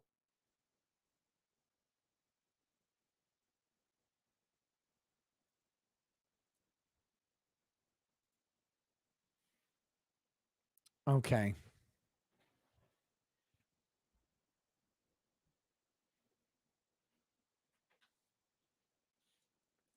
Why would people have a problem with this video? I have no idea. All right. So that's what's going on with that. Like I said, I'll probably do a more focused video on it at some point, but I meant to do one today, but I was just busy. Indiana Joe Star says, just some communist has another garbage take. Imagine my shock. TJ says, I'm 100% with you, Nick, with this bill. Damn right. They better tell me if my daughter's having problems. I'd be getting me a lawyer. Kind of pissed. Okay. All right. Let's wrap up this show. Ryan the editor says, but you don't understand it as a very important message that needs to be seen. Yep. The funny thing is I agree with the message. That the message isn't the problem. It's the delivery of the message.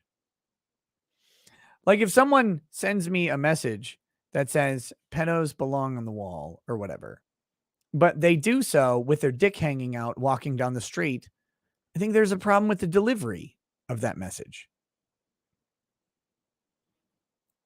AWOP says, I just tried to donate. Well, you did it on Rumble. I don't know what that means other than that. Am I doing the Book of Unbreaded? Yes. Yes, I'll do it in just a moment. El Gonzo 1000 says, I'm an ally to victims, quoting Shin-Chan, probably. Damn. Damn. Shin-Chan, you just got wrecked. Yeah, Ryan, I know you're being very sarcastic. I know. Hey, what's up, Krigler? How you doing? How many times have you watched Cuties this week?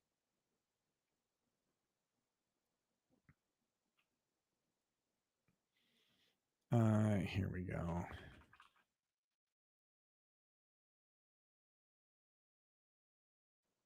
Let's do this. Oh my gosh. Why when I open this manifesto is it so fucking huge? It's always massive. Just this one.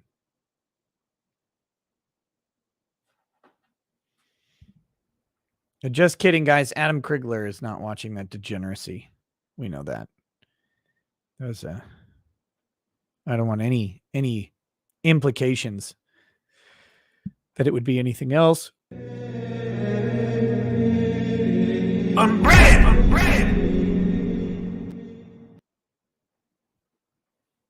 Here we go.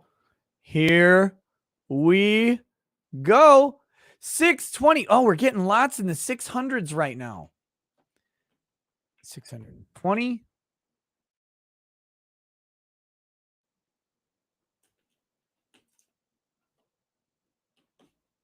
What the fuck? Okay, here we go. 620. This is from the book of Matthew Harris. He's 45, don't let him live. He's 45, don't let him live. He's 45, don't let him live. He's 45, don't let him live. He's 45, don't let him live. He's 45, don't let him live. He's 45, don't let him live. He's 45, don't let him live. He's 45, don't let him live. He's 45, don't let him live. Little dicks equals less dick equals less man than me equals cannot stop me. Use your hand to measure, not a ruler. Don't let the cracker define distance. Bingers define distance by how it feels to us. Give a fuck. Stop apologizing to them by saying you don't. I accept that I'm big. Crackers, the nut sinks back into the early floor. Did you fuck your big sister to get that tattoo on your arm? This one's better. They both have their differences. Ong dead. Ragu bear sauce flips poles, uneven and rapid. I don't give a fuck about aunts and uncles. That's just some shit a white man taught you. I don't give a fuck about cousins. That's just some shit a white man taught you. Family is bullshit. But I know what tribe I come from. I'm a binger. Fuck your stupid trading cards. And what difference would it make if they were impressed? None. What difference would it make if they agreed with you? None. How the fuck is that blink going to tell me that I'm mediocre? All she ever did was pretend to be white. Don't ever let a white man tell you anything. Don't let him tell you what's real or fake. Don't let him tell you how to think or live. Don't let any man of another tribe tell you how to exist. Don't let him tell you what is or isn't. The question is not how I should feel. The question is what my options are. Kill the Ponzi scheme. Never let a cracker tell you how you should feel. Never let a bike tell you how you should feel. Never let anyone tell a binger how to feel or handle his own life. philosophy professors are the echoes of what actually happens in the world. They aren't giving people ideas that change their minds. No one cares what a philosophy professor thinks, but philosophers think they are somehow leading the world. 30. Star Wars is fucking stupid. A man who mooches off his woman deserves to be executed. Best actresses and scenes. I watch porn because I'm free. The words "I'm your stepsister" changes entire scene. It might have been a shitty scene before, but just saying a few words changes everything. I watch porn of races I hate because it has nothing to do with anything I might want to fuck.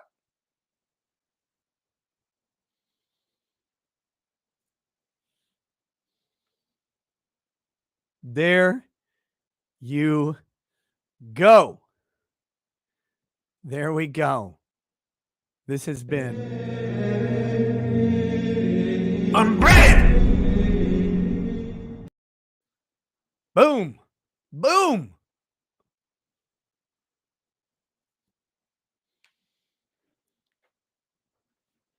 No, for the millionth time, it's not the wrong page.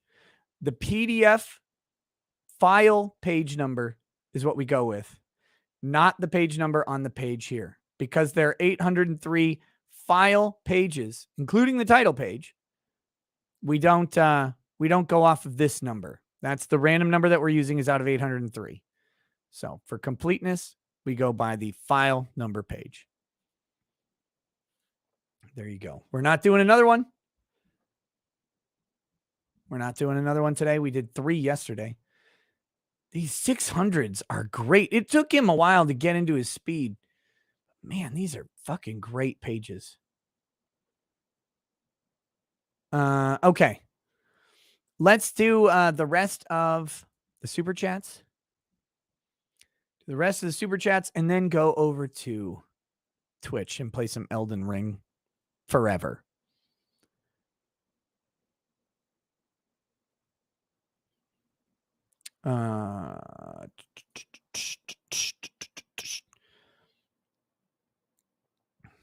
We're not doing another one today. Nope. Nope. Nope. Nope. Nope. You can't make me do it. Daniel Todd. P. Daniel Todd says, Nick, have you been following the Coach Red Pill Ukrainian Death Squad saga? Locals are mad at him for rooting for Russia. A little bit, just on the periphery. I thought he was apprehended by somebody. Did that happen? Did that happen? Icon of Sin, you don't like Elden Ring? Elden Ring's actually fun.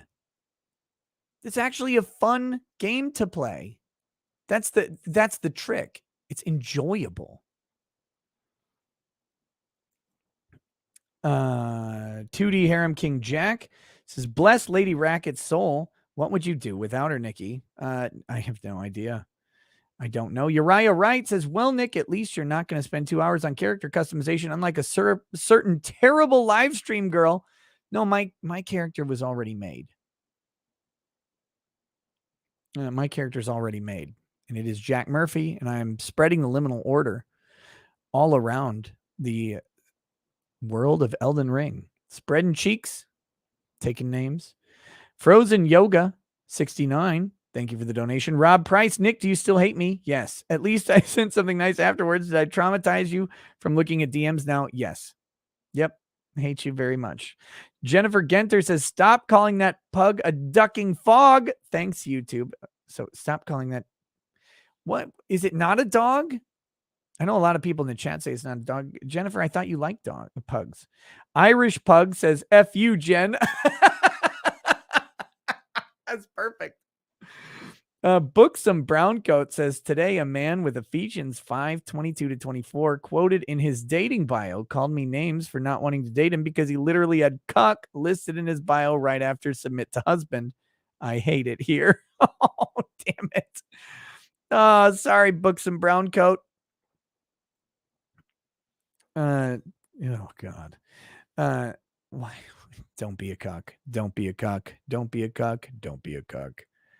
Icon of Sin says, is Elden Ring as good as Bombsman? Bombsman was so fucking good. We did a Zapped watch along, KCC. It was great. Zapped was a fun movie. Damakazi says, are you telling me that weebs who think it's okay she's actually 18 and just looks like an 8-year-old are into kids? I am shocked. Not applicable says, that's gay. JC Adult 101, monster stick or piece of wood and repellent spray, water spray bottle. Have them hold the stick, protecting you while you spray around the room. Wait, what? Daniel Wozniak, are you going to have a discussion with Jack without mentioning the word cuck? Is it possible? Is it even feasible? Random username 928405531. The purpose of the debate is a way for Goldman to get back on these shows. You would be restoring his career. Well, I mean, I think Robert Barnes could have, if he wanted to have Jack Murphy on his show, he could do that without me. I don't think this is going to happen, by the way. I don't think that's going to be a thing. Trucker Rob says, I give you the gay pass rackets. Oh, thanks. I ate the juice.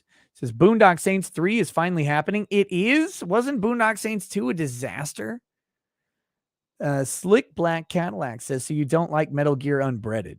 I'm not a big fan of Metal Gear. Before everybody jumps down my throats, it's just not my type of game. I'm not saying it's bad. I don't play, I never really played it. Was never interested in it.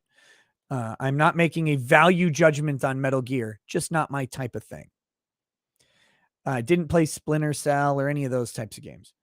Rivian Azure says, you like Armored Core? Hell yeah, buddy. Apparently they are making a new one. Dude, Armored Core was fucking great. It was just so great. Crusader Saracen says, the time has come to sound the trumpet of jihad. Says, got to the Armored Core part of the video. Love the games and been missing them. Armored Core 4 and after were on Xbox 360. New game coming. Benny Boy, slaves cannot own weapons or control their children. Clark Terry fan, I may be the only teacher who thinks that the parents will supersede the whims of any boss I may have. Then you're the only correct teacher. Angry Bellsprout says, went to HEB and tried mango and watermelon salsa Getty. Mango was meh. Watermelon was amazing. Thanks for the recommendation. Don't do candy often, but brought back memories of snorting Lucas salts in middle school. Noir777, Front Mission is the best mech game, though Armored Core is a hair away from being the best. I think I have Front Mission Evolved on Steam. I never played it. Random username, Maryland bill to okay abortion 28 days after birth. Okay, then. There you go, I guess. Caldrick says 50 Shades of Gay. Oh, guys, you know what happens this month? The entire 50 Shades catalog comes to Amazon Prime. 50 Shades of Grey 1, 2, and 3. I think it's like the 15th of the month. Holy shit. It is Lady Rackets' birthday today. Speaking of 50 Shades of Grey, it's Lady Rackets' birthday today, 3/9. Very, very cool. I will have to wait and wish her a happy birthday when she wakes up. The Gray One says, hey, Nick, been a while. Hope you've been well. Seeing you parent reminds me of my dad. May he rest in peace. Brings tears to my eyes. Oh, sorry to hear that. Cars in Depth says, bet Duncan was afraid of accusations of homophobia. Probably.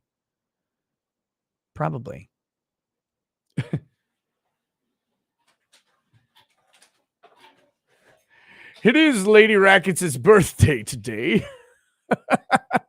Just kidding. It's a joke. That's a joke.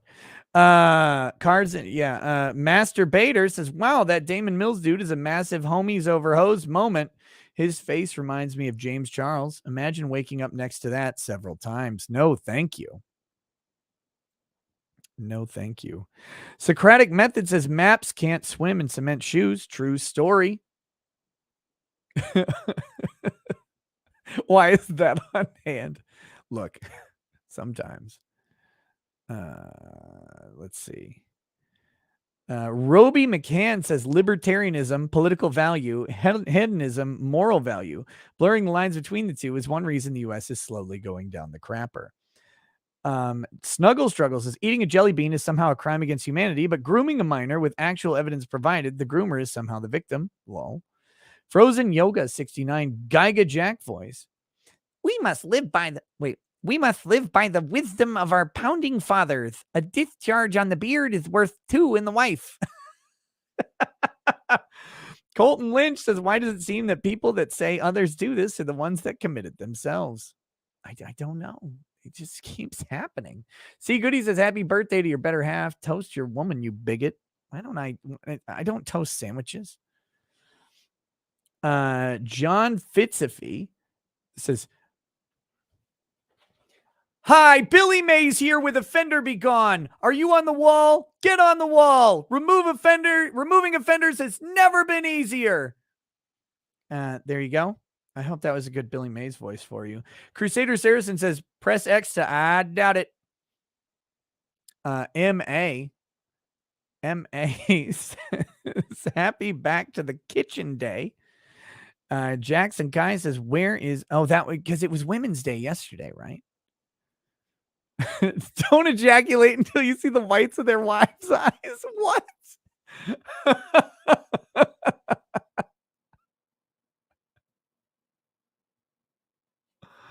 Oh, God. Jackson Kai, where is interrogator chaplain Asmodai when you need him? Sometimes repentance requires blunt force encouragement. No, I think the ShamWow guy is out of prison now. Dishable.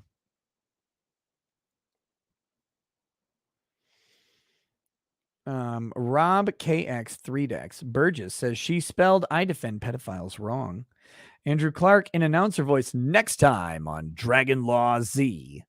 Alec Urban says it's funny how they identify as fat now. You didn't need to tell us. We could already see that from space. James Bond, we're going to need a bigger rope. E-Fell. So I'm starting to think the Salem witch trials might have had a point. Oh, shit.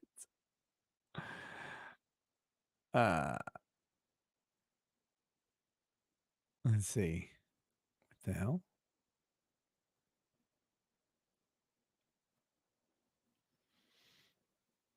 Here we go. Vegas Barbie says, no lie. My loving 10-month-old puppy is barking and growling at Caitlyn Cummings' picture. Grievous error. Are you a size 14? No, 44.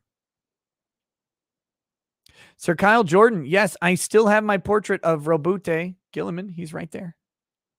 He's right there. I haven't figured out where I want to hang these pictures. That's the problem. I just don't know where to put him. Big Reb 601 said, I'd say 5 head, but this chick got a 10 head and about 10 chromosomes as well. God damn it. Joel, wait, let's talk about prepping. Says, bring me the horizon. The horizon. The chick who was a Vista. Joel Reese, they all love plants. That's why they don't eat any. Rael, odd how SJW activists always seem to be into kids. WMR Photography, they forgot to mention that they have an all-you-can-eat buffet at the camp. After all, it's sponsored by Golden Corral. Bad Weather Biker, I suddenly feel heteroflexible. Dex Terminax says, forget the wall, forget the flamethrowers. In the name of the God Emperor, I declare exterminatus. Devin Adair, can't let God do all the work. Jean-Michael Mansfield read that one. Scroats Magoat says these demons are completely unaware of the fact that the only thing protecting them is a stable government. Correct. Yeah, Stormy, too many maps. Yep, too many maps on the walls. I don't have room for photos anymore. Wolfgang Deo, sex camp, and Putin is the bad guy? Mother Russia. Rob Price, check your Twitter DMs. Sent you something relevant to your current rant. Love you, Nick. Wait a minute. What the fuck? We just talked about this, Rob. If that is your real name, we just talked about this whole Twitter DM thing.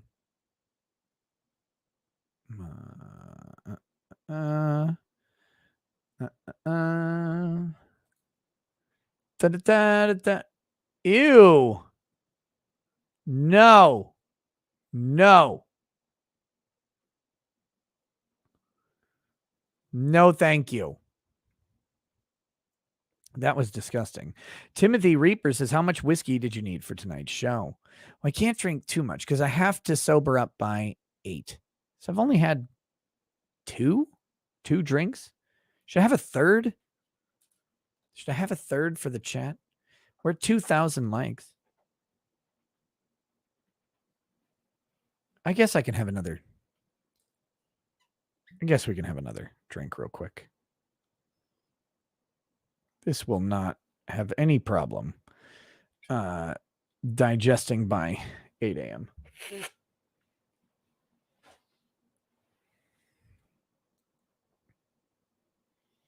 To the chat.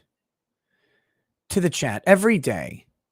Showing up here, suffering through the pedophiles, the degenerates, the maps, the disgusting people, all in the hopes that they'll be able to laugh at the world. And those hopes are shattered every night by the horrors of the reality of fat women in charge of children's sexuality. To you, you poor, poor bastards.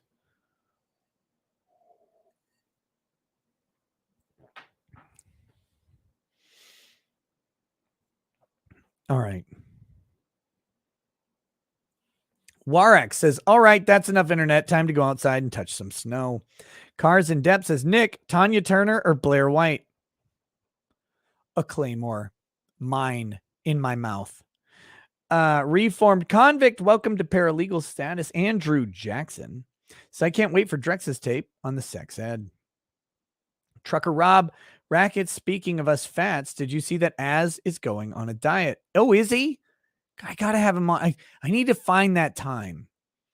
When's he starting his diet? I need to talk to him like 5 days in. I need to have him on the show 5 days in because that's when he'll be the most angry. The most angry. 11 Bravo Crunchy says, here's a little grifty snack for you. 1 a.m. and I'm just starting my workday. Entertain me so I don't fall asleep. I don't promise entertainment. I just promise anger. Wiggles says, damn it, Ricada, you made me literally inhale my whiskey. Reformed Convict says, I'm an Appalachian chubby chaser, but in Virginia, never Kentucky. Says, who wants to ride a split rail fence? Not me. Joey Jojo says, groomers BTFO. I hope this law catches on. Kevin speaks on it. Says, you're looking way off the camera, brother. FYI. Yeah, I know. My camera's up here. I can see it. But it's weird to look at the camera all the time. I'm looking into it. And then I have to, my other things over here, long story short, we're not going to get into it. Samantha Schoner says, liberals don't reproduce, they indoctrinate. People versus Pred says, don't touch kids. Rob Price just wanted to say sorry for what I sent you today on Twitter. If you need, I'm sure Ken can help you with the possible trauma and emotional damage it caused. I sent you an apology in a Twitter DM. I got your apology. I did. Everything else you sent me is horrible. Your apology was mildly acceptable. G. Girdham says, Thomas Sowell's The Vision of the Anointed showed how teen STDs and pregnancies went from declining to skyrocketing after sex ed began in the 60s. I wonder how that's gone in the decades since. All I ever hear is that teen pregnancy is on the rise.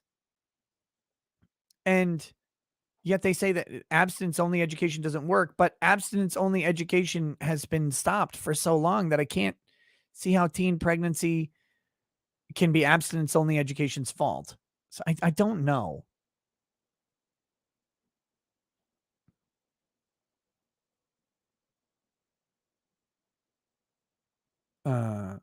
Look me in the damn eyes while I do this. Yeah. Yeah, you watch this show. Watch it. Watch it and love it. New dislike button says, you black pilled yet, Nick? Because I am for sure now. I've been black pilled. Oh my. Oh my. I've gone all the way back around to being racist against the black pills. Sarsarin's Dayfriend says, hour behind, but cheers. Thank you. I needed mental bleach, but what in the ever-loving James Howard, I can't believe it. paid for sent $7.10 to pay for the the document. Thank you. Jesus Davilla, thank you for the thumbs up. Angie Angleface says, I ate your 900-calorie sandwich. It was great. 9 out of 10. It's so good. It's so good. Everybody speaking against the peanut butter and jelly triple-decker sandwich just doesn't know. They're just in denial. It is so, so good. That's the problem. It shouldn't be. It shouldn't be good. But it is. Because it's just fat and bread. And then a little bit of sugar from the jelly. Seek the Light says, did you check your P.O. box? I sent you a box. I did. What's in the box? What's in the box? I got a whiskey smoker. Was that from you? I thought someone else mentioned the whiskey smoker. I'll have to check. The whiskey smoker is cool. CC says Krigler is a pahag. Damn. John 3:16 says, what do you think of the son who testified against his father for January 6th? I mean, what do you want? What do you want? What do you want about that? That's the goal of 1984.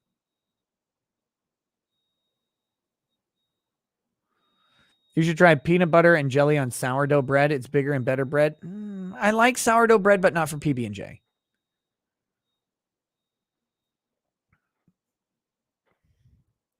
So, Ty says, speaking of diet, time to pour some Cheez-Its into a bowl, then add melted cheese like milk and eat the entire bowl with a spoon like cereal. Yeah, I don't think much of the son who testified against his own father about January 6th. I'm not a fan of the I'm going to snitch on my parents who went to the political protests that I disagree with. Can't imagine doing that. Can you imagine turning in your parents or kids or whatever for anything that is not like them harming you or someone you love specifically?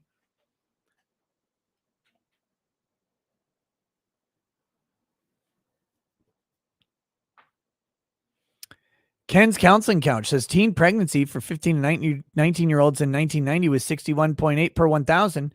2018, that number was 17.4. Teen pregnancy has dropped dramatically in just 28 years. Highest was 96.3 during the late 50s. Well, there you go. Why do they keep talking about it being a problem then? How is it an issue? Wait, is teen pregnancy not an issue because the babies are being aborted? Though, is that the problem? Are we sure about that? Is that the issue? Okay. C. Goody says you'd like Metal Gear Rising Revengeance. It's not a stealth game. It's a sweet action sword fighting game made by Platinum Games. I hate everything. Wolfgang Deo says 3-9. Oh, it's Miku no Hai. I don't know what that means.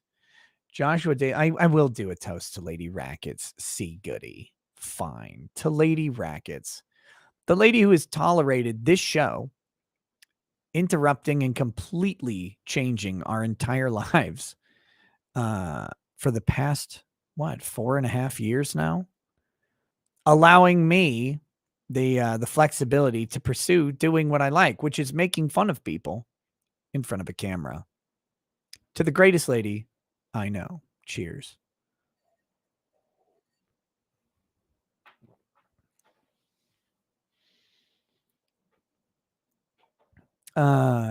Joshua Daly says, isn't the huge gummy worm for Lady Rackets' birthday disgusting?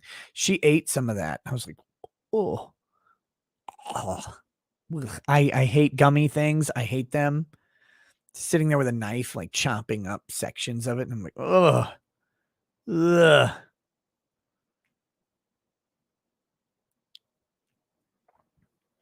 Mandy Karavichus says, if you won't show Lady Rackets a good time, then I sure will. Doubt it. Kevin speaks on it. A toast to the glue that holds your life and house together. Happy birthday, Lady Rackets. Make me a pie. Just kidding. She makes very good pie. Apple pie, my favorite. You want to know how great Lady Rackets is? She made me. She changed the way her grandmother made pie for me. Because I like bigger chunks of apple. And her grandmother their family recipe, they would cut the apple slices really, really thin and small. So they would kind of liquefy into this miasma of apple and cinnamon and sugar, which has its merit, but I like biting into crisp apple chunks inside the pie. And she did that for me. That's how you know. That's how you know your wife loves you. Mr. Bentham says, if I'm not mistaken, just some guy defended Cuties. He did. I am wrong. I am wrong. Mez 303. Do you want to get banned? Wrong. No, I do not like apple pie soup. Not a big fan. Nope. Not raw apples, just some texture. You gotta have texture. Also covers the pies in lard. In a way, hand-rolled pie crust made with lard actually is a big part of their family recipe. Magician Sapphire says, just woke up and saw Daman Mills' name in your title, so I went on Twitter to see what's up, and now I wish I stayed asleep. Sheesh. Dex Luther, I heard you were thinking of building yourself a studio. You could buy a shed for real cheap and then do your show while getting high on lawnmower fumes like Anna does. No, I don't want to walk outside and into a fucking shed in the middle of winter in Minnesota. No, thank you. No, thank you. Trucker Rob, as just cut out soda a couple days ago. Other food changes soon, I think. Look, cutting out soda, honestly, like I was 20 pounds lighter before I started drinking soda again. You know whose fucking fault it is? That piece of shit Drexel. I'd stopped drinking soda. This motherfucker, Lady Raggets and I both, no soda. We're fine. Didn't need it. Cut it out of my life entirely. This motherfucker starts bringing over all this purple drank soda.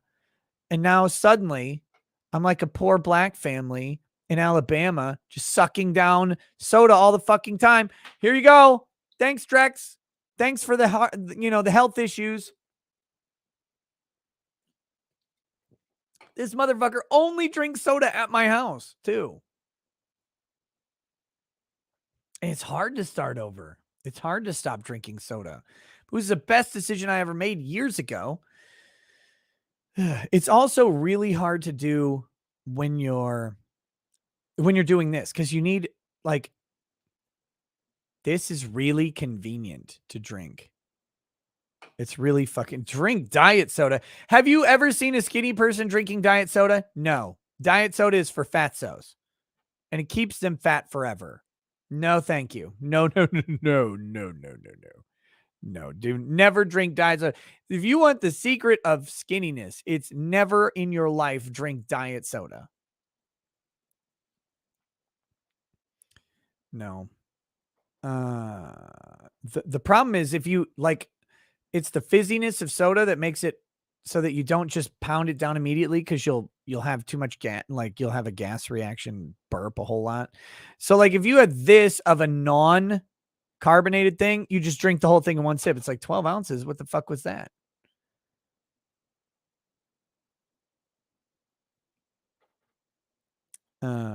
Wolfgang Deo says, look into the camera, bigot. Hey, sexy nose. Now talk dirty to me about how you spread the jelly into your peanut butter. Gross. See, Goody says, jokes aside, how did the cinnamon roll taste? I'm hoping it wasn't horrid. My kid came down to me this morning as I was working on something. He says, hey, Dad, can I have this? And in this was a box, was the styrofoam box with my cinnamon roll in it. So I'll never know. I don't know if it was good or not. My kid took it. Geodes says, historical day. Shackleton's lost ship was found. Mandy Karavichus says, you banned yourself from your hot tub, dummy. I have. I haven't been in it in a while. Lieutenant Hughes says, happy birthday to Lady Rackets. You said you're saying because my hot tub does not allow fats, which is correct also. Lieutenant Hughes says, happy birthday to Lady Rackets. Seed Fan 85 says, did you see the Young Ripa versus Jody's Corner vid? I've not seen it yet. I've not seen it. I had some actual like paperwork shit to do all day long. So I did not see that. I'm going to hopefully do that soon. I got to check with Ripa and see if he'll come on and walk me through it also. I should talk to him. That's almost it. Red Dev Ved says, did you finish watching Reacher? Try calling the phone numbers they show in it for Easter eggs. I have not finished watching Reacher yet. I have not at all.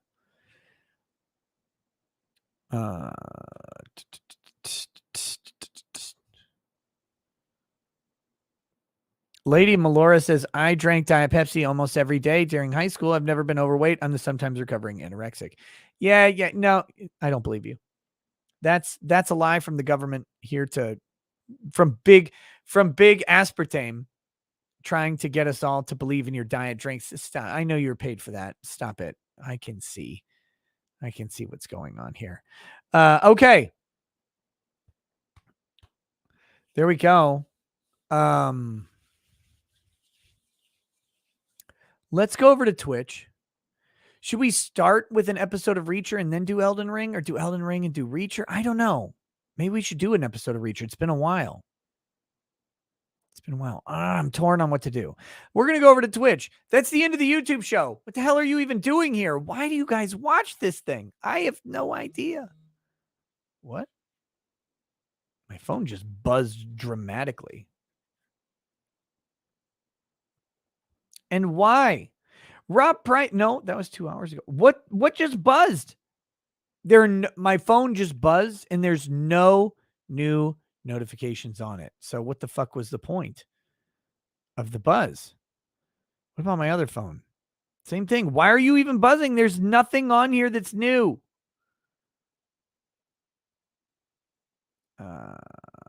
All right. Or should we just go on Twitch and watch chicks lick fake ear microphones? We should just do that, right? Dex Luther says sunscreen is a ploy from the government to stop us from getting our powers from the sun like Superman. That's true. That's true. All right. We'll be over on Twitch in just a minute. Death Trout says, my mom drinks Diet Dr. Pepper. She's large. All right. I'll see you guys there in just a bit. Twitch.tv/Recato Law. We're closing in on 20,000 followers, which I don't know why, but that's what we're doing. Catch you guys then. Peace. Peace.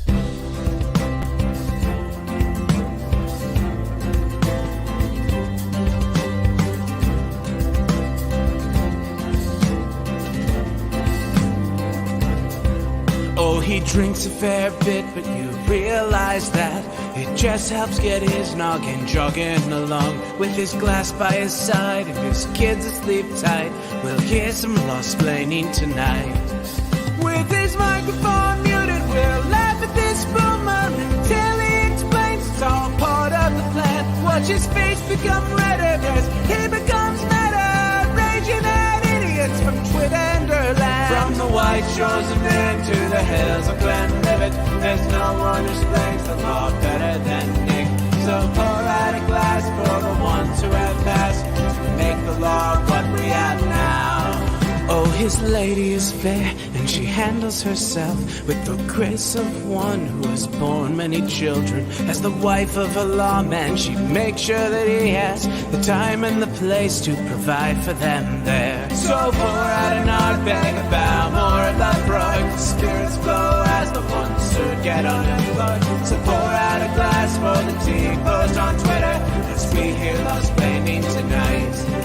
From the white shores of Nam to the hills of Glenlivet, there's no one who explains the wrong better than Nick. So pour out a glass for the ones who have passed to make the law what we have now. Oh, the guests are all plentiful, from Dante to Drexel. They bring their perspective and spice to the mix. But the reason we're here and the one that we cheer is the one who is showcasing us his career.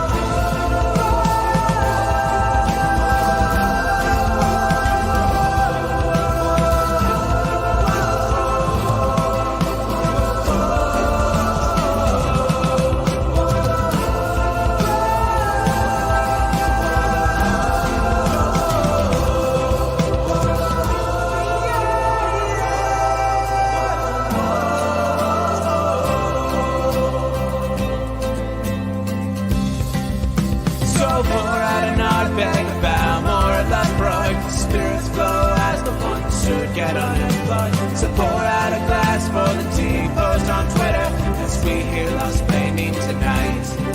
From the white shores of Nam to the hills of Glenlivet, there's no one who's playing